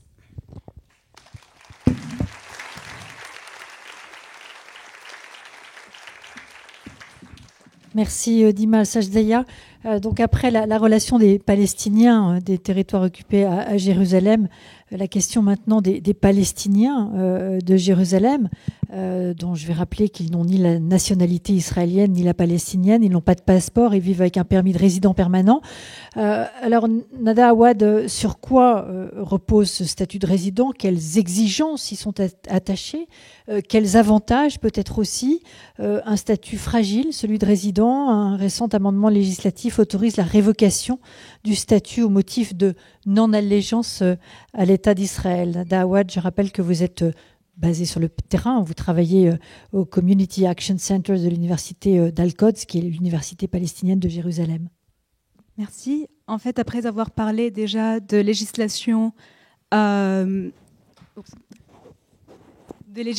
sur le Grand Jérusalem, moi je vais parler de l'intensification des législations de transfert. En fait, en commençant par quelque chose qui a été beaucoup discuté dans ces présentations, qui est le problème démographique palestinien de Jérusalem. Donc, si on commence par voir le côté historique de la chose, l'État d'Israël a été fondé sur le transfert forcé des Palestiniens de Jérusalem et de la Palestine historique mandataire. Je vais commencer juste par une citation qui est « Le transfert obligatoire des Arabes des vallées de l'État juif projeté. Nous devons tenir à cette conclusion de la même manière que nous tenons à la déclaration Balfour, plus encore de la même manière que nous tenons au sionisme même, ce qu'a dit Ben Gourion en 1937. » Plus tard, Yosef Weitz, qui est aussi un idéologue du mouvement sioniste, va dire que c'est notre droit de transférer les Arabes, ils devront partir, mais nous avons besoin d'un moment opportun pour réaliser notre but, par exemple une guerre. Pour Jérusalem, ce moment opportun, ça va être 1948, 1948, mais aussi beaucoup après la question de la sécurité qui va être utilisée comme moyen de déplacer les Palestiniens et de les transférer de force. Revenons à 1948. 1948, c'est l'occupation par les armées sionistes de l'ouest de la ville de Jérusalem, donc qui a été déjà mentionnée, avec l'expulsion par les armées sionistes de 80 000 Palestiniens qui se trouvaient, qui y habitaient. Suite à cela, l'État d'Israël va mettre en place rendre légale cette expulsion à travers des lois qui ne permettent pas le retour des Palestiniens dans l'ouest de la ville de Jérusalem. En 1967, comme vous le savez, l'est de Jérusalem est occupé. C'est seulement cette partie de la ville qui est considérée aujourd'hui par la communauté internationale occupée et illégalement annexée. Suite à l'annexion, tout le monde l'a dit, l'occupation va donner aux Palestiniens un statut de résident, un statut qui est révocable, c'est-à-dire que nous, à Jérusalem, nous sommes apatrides et nous avons seulement un statut de résident. Ce statut, le ministre de l'Intérieur peut le révoquer à sa discrétion.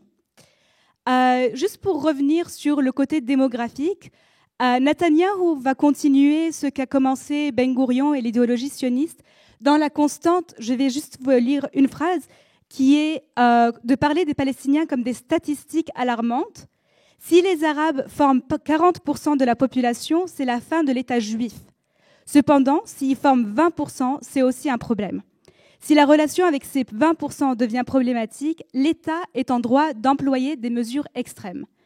Déjà, nous parlons donc du transfert forcé des Palestiniens de Jérusalem qui se maintient en 1967, qui se maintient avec le but de maintenir une majorité de Juifs israéliens à Jérusalem. Nous avons parlé des colonies. Donc, il existe aujourd'hui à Jérusalem-Est, dans l'Est de Jérusalem, 15 colonies illégales selon le droit international où habitent plus de 210 000 colons israéliens.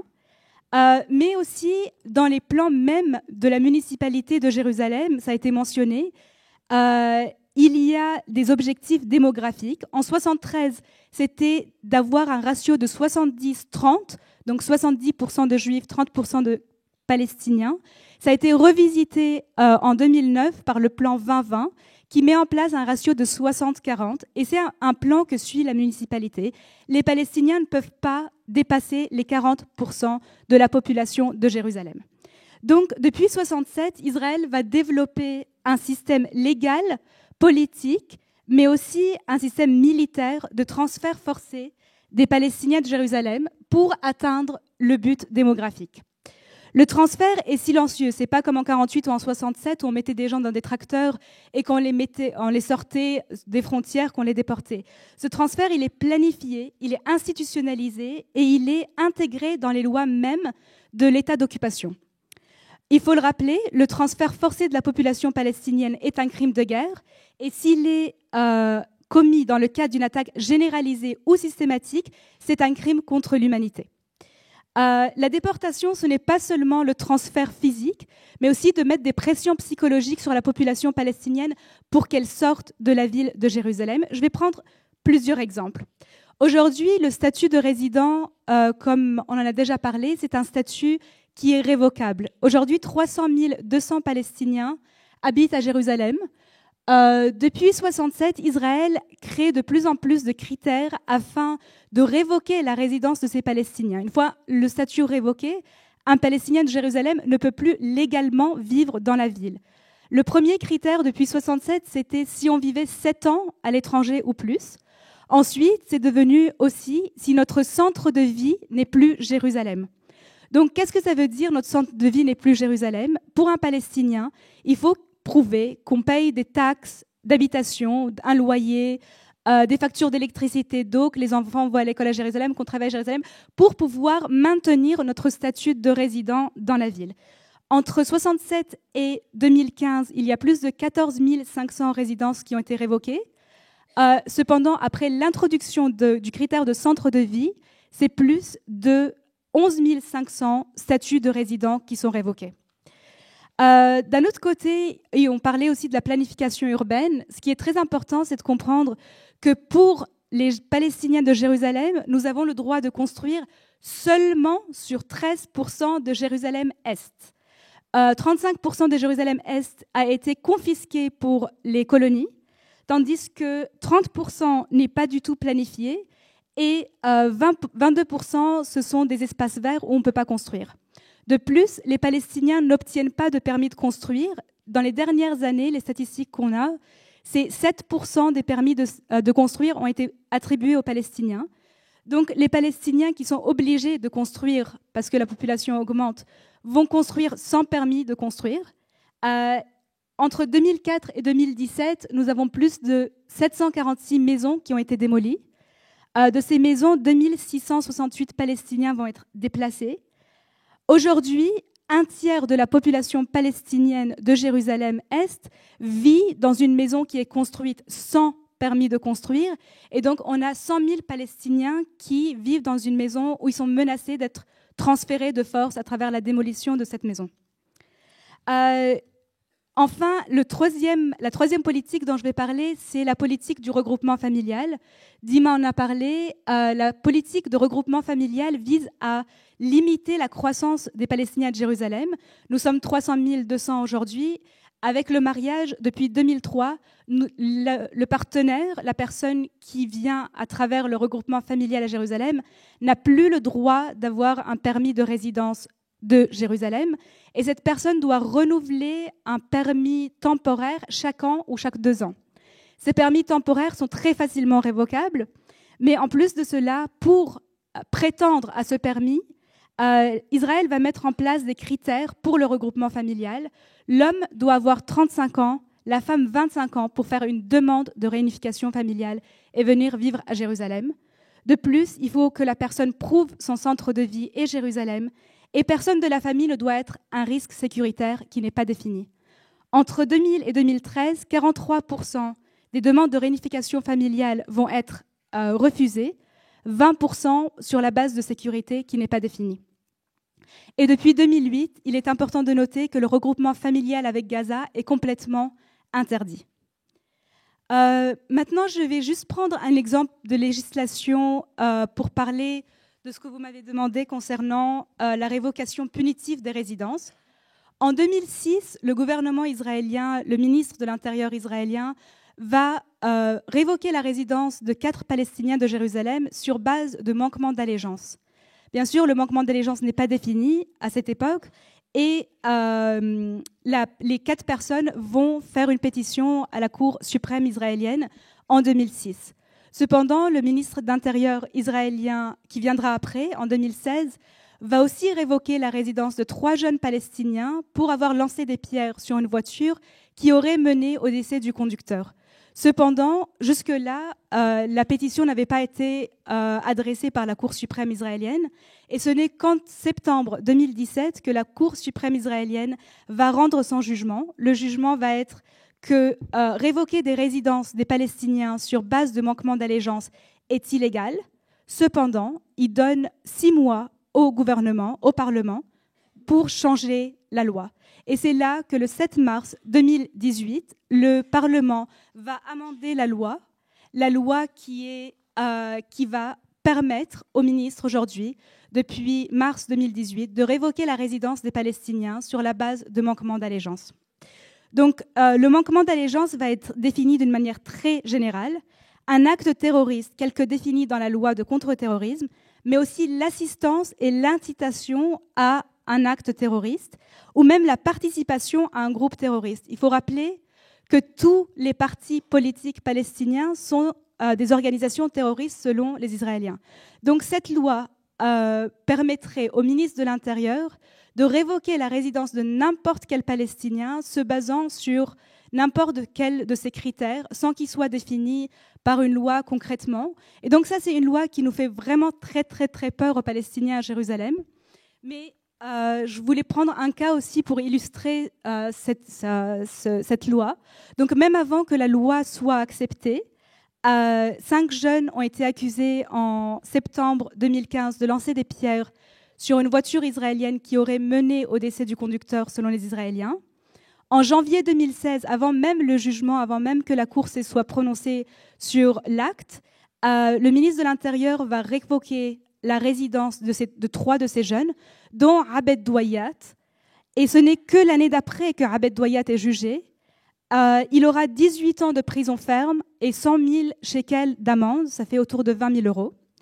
La procureure israélienne va dire que la sentence de Abed, c'est la plus grave pour homicide involontaire utilisant une pierre. Mais ce que je voulais souligner, c'est que ce n'est pas seulement Abed qui va être jugé et pénalisé de manière extrême, mais c'est aussi toute sa famille, car la Cour suprême va accepter la décision militaire de fermer la maison de la famille de Douayat, et l'armée fermera la maison en avril 2016, même avant que Abed soit jugé. Le commandant militaire dira « Nous espérons que vous serez la dernière famille à qui cela arrive. On veut, à travers votre exemple, donner une leçon à la population de Surbaher. » Donc on parle de plusieurs cas où on a des peines collectives. Ces peines collectives ne sont pas juste un seul cas. Ce sont des cas, comme nous avons vu avant, qui deviendront des lois. Le cas de Nadia Abou Jamal, c'est aussi le cas d'une peine collective où, parce que son mari est accusé d'avoir commis une attaque contre Israël en novembre 2014, durant laquelle il a été tué, la famille de Nadia Abou Jamal sera arrêtée et transférée de force avec la décision de la Cour suprême. Donc Nadia, c'est un cas, mais nous avons donc, juste pour expliquer que la sécurité, entre grands guillemets, c'est ce qu'utilise Israël aujourd'hui pour faire passer de plus en plus de lois de transfert. Aujourd'hui, il y a 3 propositions de loi à la Knesset, comme le Grand Jérusalem. Il y a 3 propositions de loi qui voudraient permettre au ministre de l'Intérieur israélien et à d'autres ministres de révoquer la résidence de toute la famille d'un attaquant présumé. Donc ça, ce sont des lois qui sont en train d'avancer. Si la loi a été acceptée sur la révocation punitive, sur manquement d'allégeance par la Knesset, aujourd'hui, il y a plusieurs propositions de loi qui se trouvent à la Knesset et qui sont très dangereuses au niveau du transfert forcé. Mais c'est aussi, on intensifie de plus en plus les peines collectives comme moyen de transfert. Bien sûr, les peines collectives sont illégales selon le droit international. Et la Convention de Genève dit clairement qu'aucune personne protégée ne peut être punie pour une infraction qu'elle n'a pas commise personnellement. Je vais juste prendre un dernier exemple avant de conclure. C'est les peines collectives que sont la démolition et la fermeture de maisons de manière punitive. La photo que vous voyez, c'est une des maisons des Palestiniens de la famille d'un présumé attaquant, qui a été non seulement fermée, scellée par dehors, mais aussi elle a été coulée avec du béton. Donc c'est une peine psychologique qui est d'autant plus difficile que de voir la maison démolie. Vous passez à côté de votre maison tous les jours, mais vous ne pouvez jamais accéder à votre maison qui, comme vous voyez, est remplie de béton jusqu'au plafond. Donc il y a 16 maisons de Jérusalem-Est qui, entre novembre 2014 et aujourd'hui, ont été ou bien démolies de manière punitive ou bien fermées de manière punitive. La suppression de la résistance à l'occupation est très importante aujourd'hui. Israël utilise le prétexte de sécurité afin de transférer de force des Palestiniens, mais aussi de tuer toute résistance à l'occupation. On peut mentionner les lois, donc la loi qui a été utilisée pour Abed Douayat, qui permet aux Israéliens de juger, d'enfermer pendant 20 ans une personne pour avoir lancé une pierre. Donc le maximum qui est donné par la loi pour lancement de pierre, c'est 20 ans. Mais c'est aussi le chiffre de prisonniers politiques palestiniens. Sur 300 000 Palestiniens, il y a aujourd'hui 2 000 prisonniers politiques de Jérusalem. 1 138 en 2017 seulement sont des enfants. Donc juste sur l'année 2017. Donc pour conclure, l'argument sécuritaire est un prétexte pour avancer des législations de transfert et pour atteindre, comme nous l'avons vu, un but démographique. Israël suit son plan d'éliminer la présence palestinienne à Jérusalem à travers des législations de transfert, que ce soit le Grand Jérusalem que nous avons vu, ou bien à travers la révocation des résidences, de quelle forme que ce soit, ou la planification urbaine. Le crime du transfert forcé n'est certes pas de la même ampleur qu'en 48 ou qu'en 67 aujourd'hui, mais c'est un transfert planifié, généralisé et systématique pour lequel les criminels de guerre israéliens doivent être jugés, car l'impunité d'Israël, c'est, sur le plan international, c'est ce qui permet de maintenir ces violations du droit le plus fondamental des Palestiniens, qui est leur droit de vivre en Palestine. Merci.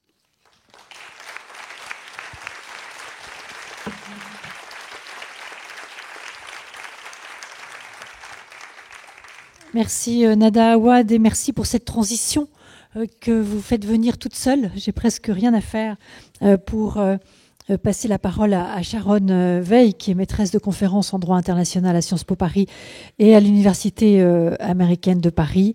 Quelle place effectivement pour le droit international dans ce qui se passe avec les descriptions que nous avons eues de la situation à Jérusalem. Qu'est-ce qui se passe au niveau de la Cour pénale internationale, Sharon Veil? Oui, merci. Maintenant, ce que je vais faire, je vais un peu ouvrir la fenêtre et on va regarder ce qui se passe à la Cour pénale internationale qui est à La Haye. Justement, on a entendu tous ces faits, toutes ces lois. Et alors, on peut bien se demander qui peut juger tout cela. Alors, comme vous le savez sûrement, en janvier 2015, la Palestine a ratifié le statut de Rome de la Cour pénale internationale, ce qui veut dire qu'elle fait partie des 123 pays qui ont ratifié ce statut-là et qui donnent compétence à la Cour pour juger des crimes internationaux. Alors, en fait, dans les 20 minutes qui vont venir, je vais essayer de regarder ce qui se passe en 3 parties. La première, ça sera qu'est-ce que la Cour peut faire à partir de cette ratification-là du 1er janvier 2015. La deuxième partie, je vais regarder qu'est-ce que la Cour est en train de faire en ce moment, comme le procureur a ouvert un examen préliminaire en mi-janvier 2015. Et à la fin, quelques réflexions pour l'avenir, qu'est-ce qui pourra se passer. Voilà, alors quand la Palestine a ratifié le statut de Rome, il a attribué à la Cour la compétence de juger, parce que vous savez, la Cour pénale internationale n'est pas une cour universelle, elle a besoin d'avoir compétence pour prendre des situations et de les juger. Alors en ratifiant ce statut, elle attribue compétence pour juger des crimes qui vont être sur les territoires de la Palestine ou faits par des Palestiniens. C'est-à-dire, la Cour peut avoir compétence territoriale ou par nationalité. Maintenant, à travers la compétence territoriale, elle pourra juger des crimes qui peuvent être commis par les Israéliens, même si Israël elle-même ne fait pas partie de la Cour du statut de Rome. Et on a déjà d'autres exemples de ça. C'est comme le cas, par exemple, de la Géorgie et de la Russie. La Russie n'est pas partie de la Cour, mais quand même, la Cour peut regarder ce cas-là à travers la Géorgie. Pareil, l'Afghanistan, les États-Unis. En ce moment, la Cour est en train d'examiner la situation et même commencer l'investigation de cette situation-là. Les États-Unis ne font pas partie, mais comme l'Afghanistan le fait, les actes qui sont commis par des Américains pourraient être jugés à travers la compétence territoriale. Alors ça, c'est le premier point. Le deuxième point qu'il faut regarder, c'est la compétence en matière temporelle. La Cour est créée en 2002. Alors déjà, elle ne sera jamais capable de juger aucun crime qui était commis avant. Mais d'une manière générale, la Cour va avoir compétence du moment qu'on ratifie le statut. C'est-à-dire, dans le cas de la Palestine, c'est 2015 et après. Alors, il y a une petite exception par rapport à ça. Bon, je ne vais pas rentrer dans trop de détails juridiques, mais avec l'adhération, les Palestiniens ont aussi soumis une déclaration ad hoc qui permet une juridiction rétroactive, et ils l'ont prolongée jusqu'à l'été 2014, la guerre de Gaza. C'est-à-dire, comme vous vous souvenez, en 2014, la guerre de Gaza, il y avait l'enquête aussi de l'ONU qui s'est passée là-bas. Alors en fait, on peut dire aujourd'hui la compétence temporelle de la Cour pénale, elle est de l'été 2014 et après. Voilà. Alors ça, c'est pour, on a territoire, on a temporalité, et maintenant il faut regarder la compétence point de vue juridiction matérielle, quel crime. Alors, comme vous savez, la Cour pénale peut juger seulement les crimes internationaux. Il s'agit de génocide, crimes de guerre, crimes contre l'humanité et agression. Alors, en ce moment-là, si on lit les rapports du procureur, on a en fait deux gros, on va dire, c'est pas vraiment dossiers, mais deux gros axes. Alors, un, ça sera les hostilités à Gaza, que là, bon, ça sera plutôt crime de guerre ou crime contre l'humanité, mais à travers les hostilités et les actes de l'armée. Et le deuxième gros dossier, c'est la Cisjordanie, et dont une partie importante Jérusalem-Est, et tout ce qui s'agit de la colonisation et du régime qui était installé à travers la colonisation, que je pense qui était décrit en détail par tous les intervenants ici. Voilà, alors il s'agit de ces gros dossiers, on va dire. Voilà, alors ça, c'est ce qui se passe une fois que la Palestine a ratifié. Maintenant, le 15 janvier, 2 semaines après que la Palestine a rejoint la Cour, le procureur a ouvert un examen préliminaire. Alors, qu'est-ce que c'est un examen préliminaire ? Alors, en fait, à la Cour pénale, on peut distinguer 3 stades importants. Le premier sera l'examen préliminaire. Ici, le procureur va regarder est-ce qu'il y a assez de matière, on va dire, pour ouvrir une investigation.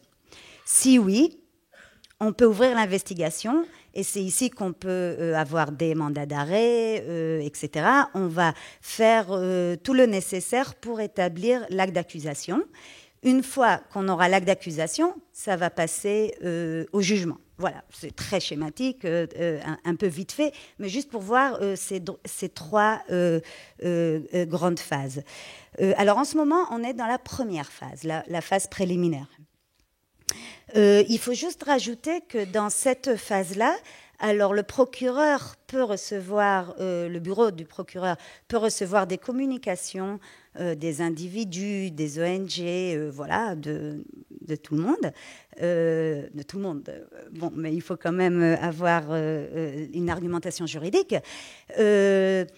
Mais ça ne va pas, dans ce sens-là, définir le travail de la procureure. C'est-à-dire, le procureur va décider lui-même comment regarder les faits et dire, voilà, c'est-à-dire, on va bien regarder la situation des deux côtés. Hein, ça, c'est une évidence. Alors, quelles sont les conditions de partir de cette phase-là et avancer à la phase de l'investigation? Alors, il y a 3 choses qu'il faut accomplir. 1, c'est les questions des compétences de juridiction. Alors, c'est un peu ce que j'avais dit avant, la compétence territoriale ou personnelle, la question de juridiction temporelle et juridiction matérielle des crimes. Voilà, ça c'est le premier stade. Et d'ailleurs, pour la Palestine, on est à ce stade-là, ça fait 2 ans qu'on y est. Quand on va établir que ce stade-là est défini, on va continuer à l'étape suivante, que c'est l'étape de la recevabilité. C'est-à-dire, même si théoriquement on a la compétence de juger un cas, il faut voir est-ce que ça sera la Cour qui va vraiment le faire. Et alors la recevabilité, elle dépend de 2 choses. Une chose, c'est la complémentarité, que je vais expliquer dans un instant, et la gravité. Alors la gravité, je ne pense pas qu'on en a besoin de trop parler, je ne pense pas que ça pourrait être un obstacle. Maintenant, la question de complémentarité, elle n'est pas si évidente que ça, surtout quand il s'agit de pays avec un système juridique qui fonctionne, on va dire. Alors, la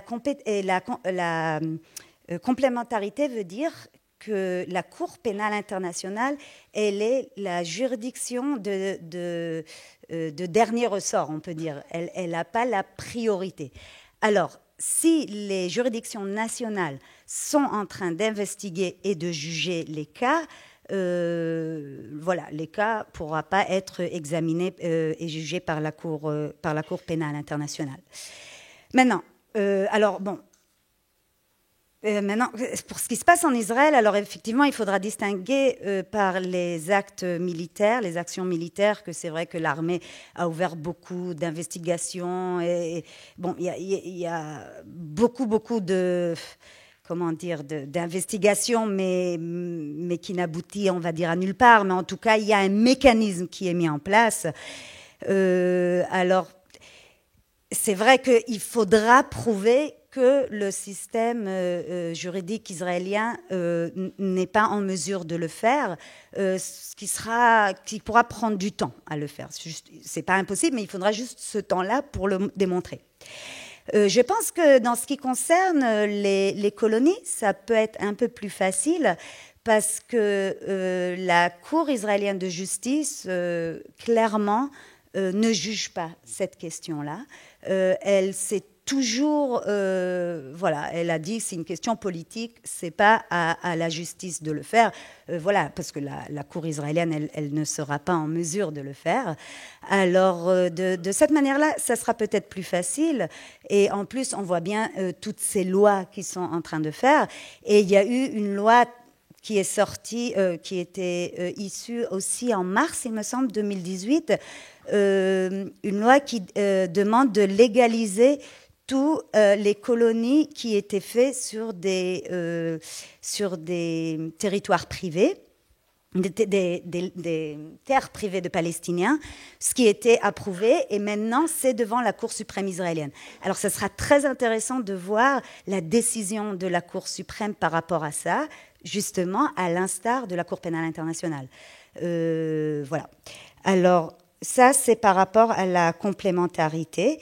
Mais une autre chose qu'il faut se souvenir, c'est qu'il faut qu'il s'agisse des mêmes personnes et des mêmes actes. C'est-à-dire, et la Cour pénale internationale, elle va quand même juger les plus hauts responsables. Il ne s'agit pas de juger les petits soldats ou je ne sais qui, ou les personnes qui sont allées... voilà, il s'agit du Premier ministre, des ministres, des soldats au gradé, etc. Et à ce niveau-là, c'est évident qu'il n'y a aucune procédure en Israël. Alors, avec le temps, c'est une étape qui pourra être prouvée, mais ça peut prendre du temps. Après, le troisième, on va dire, la troisième phase, c'est l'intérêt de justice. Alors ça, c'est un article assez étrange qu'on a laissé dans le statut de Rome. Voilà, c'est-à-dire grâce à l'intérêt de justice, on peut décider de ne pas prendre des affaires. Alors, ce qui est évidemment un peu étonnant, mais en fait, on peut réfléchir aux accords de paix. Comme exemple, je pourrais vous donner aujourd'hui la Colombie.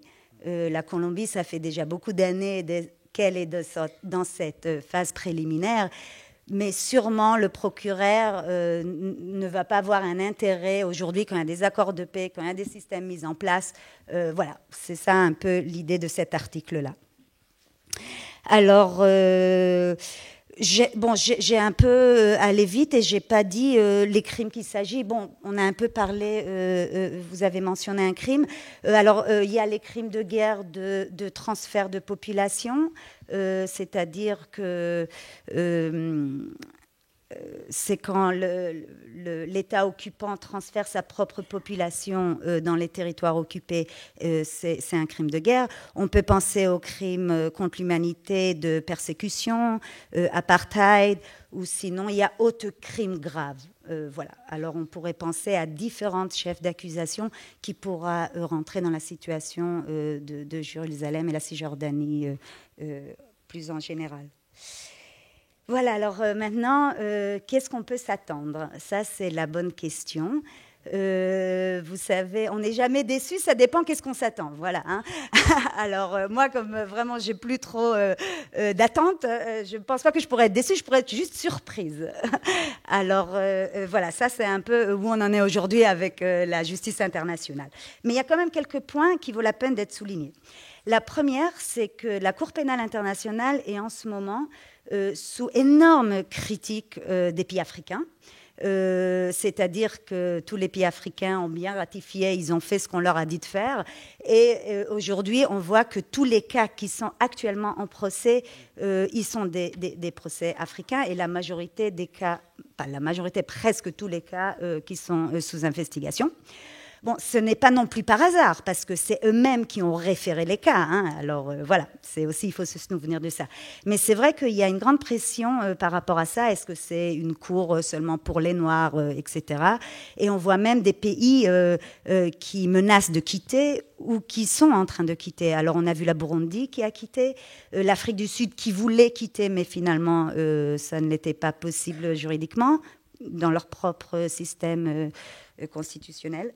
Voilà, alors il y a quand même pas mal de pression sur le procureur d'aller un peu sur d'autres pays, d'échanger de zones géographiques.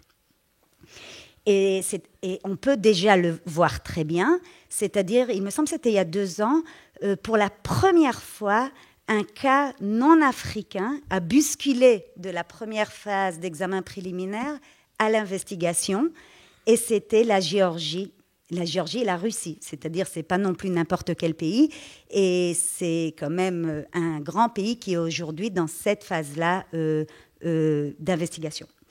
Et cette année, c'est-à-dire en 2017, quand le procureur a publié son rapport, elle a annoncé que aussi l'Afghanistan va bousculer d'examen préliminaire à investigation, c'est-à-dire l'Afghanistan, les États-Unis. Voilà. Alors, c'est-à-dire, on voit qu'il y a cette tendance aujourd'hui-là d'essayer d'avancer aussi contre des pays puissants géopolitiquement. Maintenant, qu'est-ce que ça veut dire? Évidemment que si les pays ne coopèrent pas, c'est pas très évident. Et d'un autre côté, ça peut être aussi la fin de la Cour pénale. C'est-à-dire que si les pays ne vont pas coopérer, ça s'arrête là. Mais bon, une cour pénale, si elle se veut internationale, elle doit quand même y aller. Et après, il faudra bien voir si les pays vont coopérer ou non. Et d'ailleurs, ça dépend beaucoup d'une pression politique publique. Alors, on a chacun un peu notre rôle à faire pour que cette cour-là continue à exister. Et non seulement exister, mais aussi fonctionner d'une manière égale. L'autre point que je voulais mentionner, c'est qu'il faut avoir de la patience. Alors, vraiment, c'est injuste de demander ça aux Palestiniens, mais juste dans le sens que, l'Afghanistan et les États-Unis, 10 ans d'investigation préliminaire, voilà. C'est-à-dire, c'est pas du jour au lendemain. L'Israël, ça fait déjà 2 ans et on est seulement dans la première phase de 3, c'est-à-dire juridiction, complémentarité, intérêt de justice. Alors, voilà, ça prend le temps et on peut... Bon, Israël, ils ont des bons juristes, voilà. Ce qu'on peut voir que quand même la question de la complémentarité, elle sera assez importante. C'est aussi, il y a des manières nationales pour essayer en fait de bloquer. Alors voilà. Alors ça, il faut se souvenir que ça prend pas mal de temps. Et la dernière chose que je voulais dire, c'est quand même la pression américaine. Ça, je trouve ça intéressant par rapport à ça. Que vous savez que Israël et les Américains ont mis une pression énorme sur les Palestiniens de ne pas ratifier le statut de Rome. Et c'est pour ça d'ailleurs que la Palestine a mis quand même 2 ou 3 ans à le faire depuis qu'on a reconnu qu'ils puissent le faire. Mais néanmoins, ils l'ont fait. Et voilà. Et sûrement, il y a eu une riposte très dure au départ. Israël n'a pas donné les taxes palestiniennes qu'elle collecte. Les Palestiniens ont continué à faire voilà, mais en fait, les menaces d'arrêter le financement de l'autorité palestinienne, etc., ils n'ont pas abouti, parce que je pense que en vrai, les États-Unis, ils n'ont aucun intérêt non plus que l'autorité palestinienne collapse. Alors je trouve que ça, géopolitiquement, c'était assez intéressant de voir comment quand même la Palestine a résisté à toutes ces pressions-là. Elle a joint la Cour pénale internationale. Et maintenant, c'est vraiment dans les mains de la Cour pénale internationale et de nous tous de donner pouvoir à une justice internationale qui se sent très faible ces jours-là. Voilà.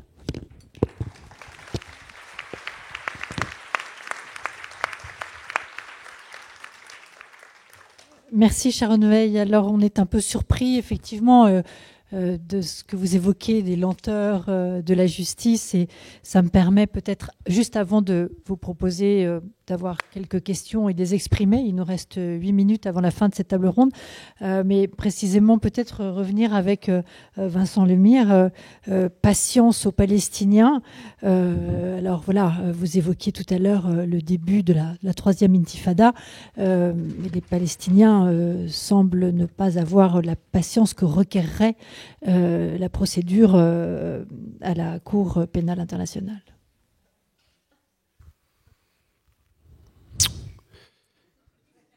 Non, mais ça dépend quel sens vous donnez au terme patience. Vous savez qu'en Palestine, c'est un terme très, très, très important. La patience n'est pas la faiblesse. Ça peut être même l'inverse de la faiblesse. Dans le cas palestinien, on peut même, tous les gens qui connaissent bien la Palestine savent qu'il y a un sens politique donné à cette patience. C'est aussi une attente des temps prochains qui viendront, et puis une conscience du temps et du temps long. Hein, les Palestiniens, quelles que soient leurs origines, j'allais dire, savent que la Palestine, et Jérusalem en l'occurrence, puisque c'est notre sujet, ont traversé voilà, beaucoup de conquêtes, beaucoup de revirements historiques. Je crois qu'il y a vraiment cette pensée du temps long chez les Palestiniens, sans vouloir du tout en faire un pansement. Hein, voilà. Mais bon, je suis obligé par rapport à ça, je suis obligé de revenir sur la question démographique, parce que je pense que si vous avez été attentif, vous avez dû vous dire qu'on était en contradiction, on va dire peut-être moi et puis les autres intervenants. C'est peut-être parce que dans un cas, on décrit une stratégie israélienne qui est tout à fait effective, en partie efficace, mais en partie seulement. Et puis dans un autre cas, j'essaye de présenter des situations où effectivement les Palestiniens résistent. Bon, on vous a donné, je vais prendre un seul exemple, les révocations de permis de résidence. C'est scandaleux sur le plan juridique, c'est scandaleux sur le plan du droit international, sur le plan du droit des gens. Voilà, il n'y a aucune question là-dessus. On sait donc que depuis 1967, 14 500 statuts de résidents ont été supprimés à Jérusalem. Ce qui fait environ 300 par an. D'accord ? On est sur une population de 800 000 habitants. Parlons de l'accélération de cette suppression du statut de résident, parce qu'on en a parlé tout à l'heure. De 1995 à 2015, 11 500. Ça fait à peu près 500 par an. Donc, il y a une accélération, d'accord ? Mais on peut s'accorder sur le fait que cette stratégie, en tout cas à elle seule, ne peut suffire à supprimer les 300 000, les 320 000 habitants palestiniens de Jérusalem. Et pour répondre aussi à René, enfin pour dialoguer avec René, la stratégie israélienne actuellement qui est de décrocher des quartiers totalement palestiniens de Jérusalem-Est. Elle est contradictoire avec la loi de 1980. Au passage, Jérusalem une et indivisible. Je ne sais pas si je sais lire. Voilà, Jérusalem une et indivisible, sauf les quartiers très palestiniens de Jérusalem-Est et en particulier du Nord-Est. Bon, ça c'est la première chose. Et la deuxième chose, c'est que c'est un aveu de faiblesse. Je veux dire, c'est un aveu de faiblesse, mais même y compris en interne, et il suffit de lire la presse israélienne pour le comprendre. Encore une fois, tous les Israéliens savent qu'ils soient au gouvernement, qu'ils soient à la population, aux chauffeurs de taxi, de gauche, de droite, peu importe. Ils savent que la vieille ville de Jérusalem est une ville palestinienne. Ils savent qu'il y a 3 000 Israéliens sur 35 000 habitants dans la vieille ville de Jérusalem. Et que ce chiffre n'a pratiquement pas bougé depuis 1967. Et que ce n'est pas parce qu'un certain Ariel Sharon a acheté une maison et n'y a jamais habité, et a mis des drapeaux et une quinzaine de soldats sur les toits. Des soldats, ce n'est pas des habitants. Des drapeaux, ce n'est pas des habitants. Et des gens qui rentrent le matin et qui rentrent le matin pour prier et qui repartent le soir, ce n'est pas des habitants. La question, c'est qui est là, qui dort là, qui fait ses courses, qui scolarise ses enfants, etc. Donc il y a quand même, je ne sais pas si on peut parler de patience, c'est le Soumoun palestinien, il y a une résistance, je n'aime pas parler de résilience, c'est une résistance évidente qui a des effets et qui pose des problèmes extrêmement importants, y compris pour l'administration israélienne. Et voilà, tous les tripatouillages territoriaux et les vexations administratives et qui ont des effets très forts sur la population, pour l'instant, ne peuvent pas venir à bout de cette patience ou de cette résistance palestinienne. Merci. Alors peut-être y a-t-il quelques questions. Alors je vois une main qui se lève ici, monsieur. Est-ce qu'un micro peut... ou sinon vous vous levez et vous parlez très fort.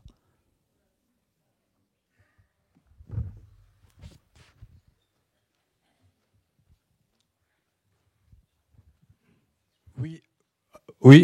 Alors moi, ce qui me frappe, c'est que j'ai l'impression qu'il y a vraiment de grands absents dans cette discussion. C'est une catégorie, ce sont les Arabes israéliens. D'ailleurs, vous avez deux intervenants qui ont parlé de nationalité israélienne. Mais précisément, la nationalité israélienne n'existe pas. D'ailleurs, la Cour suprême d'État d'Israël a refusé ce concept. Un citoyen israélien, il peut être de nationalité juive, ils sont 70%, et ils peuvent être de nationalité arabe. Or, précisément... Mais non, justement, mais la plupart des Français ne comprennent pas ça. Un citoyen israélien peut être de nationalité. Je rappelle qu'il y a 2 langues officielles, mais peu de gens. Il y a 2 langues officielles dans l'État d'Israël. Dans l'État d'Israël, vous avez 2 langues officielles. Vous avez l'hébreu et vous avez l'arabe. Et d'ailleurs, monsieur parlait de démographie. La démographie joue énormément en faveur des Arabes israéliens, puisque au jour d'aujourd'hui, vous avez 70% de citoyens israéliens de nationalité juive. Et d'ailleurs, quand on parle de colonies, ce n'est pas des colonies israéliennes, ce sont des colonies juives. Car un arabe israélien, pour l'instant, n'a pas le droit, un citoyen israélien de nationalité arabe, n'a pas le droit d'être, de faire des colonies. Donc la démographie joue énormément en faveur des Arabes israéliens, puisque dans les projections qu'on fait, dans une vingtaine d'années, la société israélienne il y aura 40% de citoyens israéliens de nationalité arabe. Et c'est tout à l'heure, vous avez parlé de pourcentage. Donc ma question, c'est est-ce que l'horloge démographique, à l'intérieur même de la société israélienne, ne va pas justement dans le bon sens, puisque dans le fond, le conflit, il n'y a pas un conflit entre des Arabes israéliens et des Palestiniens. C'est pour ça que, à mon avis, le vocabulaire doit être très important dans ce sens-là.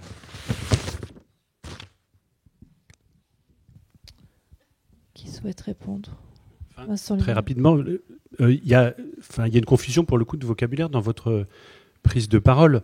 On le sait, il y a à peu près 6 millions de Palestiniens aujourd'hui et 6 millions d'Israéliens sur le territoire de la Palestine mandataire. Voilà. Et donc ces Palestiniens vivent à Gaza, vivent en Cisjordanie, vivent à Jérusalem-Est, sont pour beaucoup des réfugiés, ont été déplacés, etc. Vous avez entièrement raison de dire que l'enjeu démographique est majeur, qu'il y a une crainte israélienne de ce côté-là, pas seulement d'ailleurs à cause de la démographie arabe israélienne, mais aussi à cause de la démographie orthodoxe israélienne. Vous savez qu'il y a 2 populations déloyales à l'État d'Israël en Israël, ou potentiellement déloyales. Celle que la droite appelle la 5e colonne, c'est les Arabes israéliens, qui sont 15 à 20%. Et puis cette population orthodoxe, ultra-orthodoxe, dont vous voyez des images, qui parfois s'affrontent, y compris avec la police ou l'armée, parce qu'ils refusent de, par exemple, faire leur service militaire ou payer leurs impôts. Donc, il n'y a pas seulement, effectivement, il n'y a pas seulement cette question-là. Mais ce que vous dites renvoie, dans l'espace israélo-palestinien à la question binationale, et puis dans l'espace et dans la question de Jérusalem aussi. C'est-à-dire, aujourd'hui, les vrais amis d'Israël, dont je suis, sont ceux qui disent qu'il n'y aura pas d'État juif et démocratique avec les colonies. Vous aurez soit un État juif, soit un État d'apartheid. Et on peut dire aussi qu'il n'y aura pas de Jérusalem juive et démocratique et en paix avec la colonisation à Jérusalem-Est. C'est une évidence. Et puis les faux amis d'Israël, qui sont Trump, etc., et qui sont d'ailleurs, pour certains d'entre eux, d'authentiques antisémites, on le sait, hein, dont celui qui a béni l'ambassade américaine, poussent Israël du côté d'un État binational d'apartheid. Ces faux amis d'Israël me font penser aux faux amis de la Palestine, hein, les faux frères arabes dans les années 50-70, qui poussaient leurs soi-disant frères palestiniens du côté où ils allaient chuter. Voilà pour vous répondre franchement. Donc, je ne crois pas qu'on a ici de problème à parler de cette complexité des questions démographiques à l'intérieur d'Israël et entre Israéliens et Palestiniens. Merci. Alors, si je m'en tiens au planning, vous souhaitez rajouter quelque chose? Alors, je vous laisse la parole. Donc, juste pour dire que pour parler de patience, je pense que patience, c'est un peu un terme aussi passif, dans le sens où on ne patiente pas et on n'attend pas ce que ça se règle chez nous. Les chiffres pour Jérusalem que j'ai mentionnés sur le nombre de Palestiniens qui sont arrêtés, les nombres de prisonniers politiques sont très importants. Ça veut dire que les Palestiniens à Jérusalem ne sont pas passifs, mais ils sont actifs et se battent contre l'occupation. Et un des signes que le Palestinien continue de se battre à Jérusalem contre l'occupation, c'est le fait que l'occupation mette des lois comme 20 ans de prison pour avoir lancé une pierre, etc. Et aussi le fait qu'il y ait toujours des mouvements contre l'occupation à Jérusalem. Mais d'un autre côté, en parlant de chiffres et du ratio des Palestiniens, etc., le chiffre 14 500 peut paraître peu depuis 67. C'est pour ça que j'ai rajouté que depuis 95, le fait qu'il y ait l'introduction du critère de centre de vie a beaucoup augmenter la révocation des résidences des Palestiniens, mais il faut prendre ça dans un contexte. Il faut prendre ça, le coupler avec d'abord la politique qui est d'arrêter l'unification familiale complètement. Donc ça ne va pas tout seul parce qu'en plus de révoquer des résidences, on ne permet pas aux Palestiniens qui viennent épouser des Palestiniens de Jérusalem d'avoir accès à ce statut de résidence. Aujourd'hui, il y a dans les 12 000 Palestiniens qui habitent à Jérusalem avec des permis temporaires qui sont renouvelés tous les ans. Et d'un autre côté, si on rajoute le nombre d'enfants qui sont nés de personnes à qui on a révoqué la résidence, le chiffre n'est pas 14 500, mais on estime à plus de 86 000 le nombre de personnes qui auraient perdu la résidence à travers aussi les enfants. Et pour Jérusalem, même si Jérusalem, aujourd'hui, il y a toujours une majorité dans la vieille ville de Palestiniens de Jérusalem, c'est un des endroits les plus convoités, un des endroits où il y a le plus de risques et où il y a des cas comme la famille Soblaban où la cour israélienne a décidé qu'ils devaient quitter leur maison dans 10 ans. Donc ça, c'est des cas très concrets où la vieille ville, c'est aussi une situation de vider la vieille ville. Et la stratégie, ça serait de faire de la vieille ville un musée à ciel ouvert. Donc même s'il n'y a pas d'habitants juifs, mais il y aurait moins d'habitants palestiniens. Et avec le projet au niveau du tourisme, c'est vraiment d'en faire un musée. Voilà, écoutez, je crois que le temps qui nous était imparti est arrivé à échéance sur cette première table ronde Jérusalem, état des lieux, le mur, le droit et la vie au quotidien. On va reparler de Jérusalem dans la prochaine table ronde qui démarre à 16h30 et qui tournera donc autour du rapport des consuls européens en poste sur place à Jérusalem et qui, comme le disait Jean-Paul Chagnolot en introduction de cet après-midi, de ce colloque, donc rédige chaque année un rapport précis et documenté sur Jérusalem.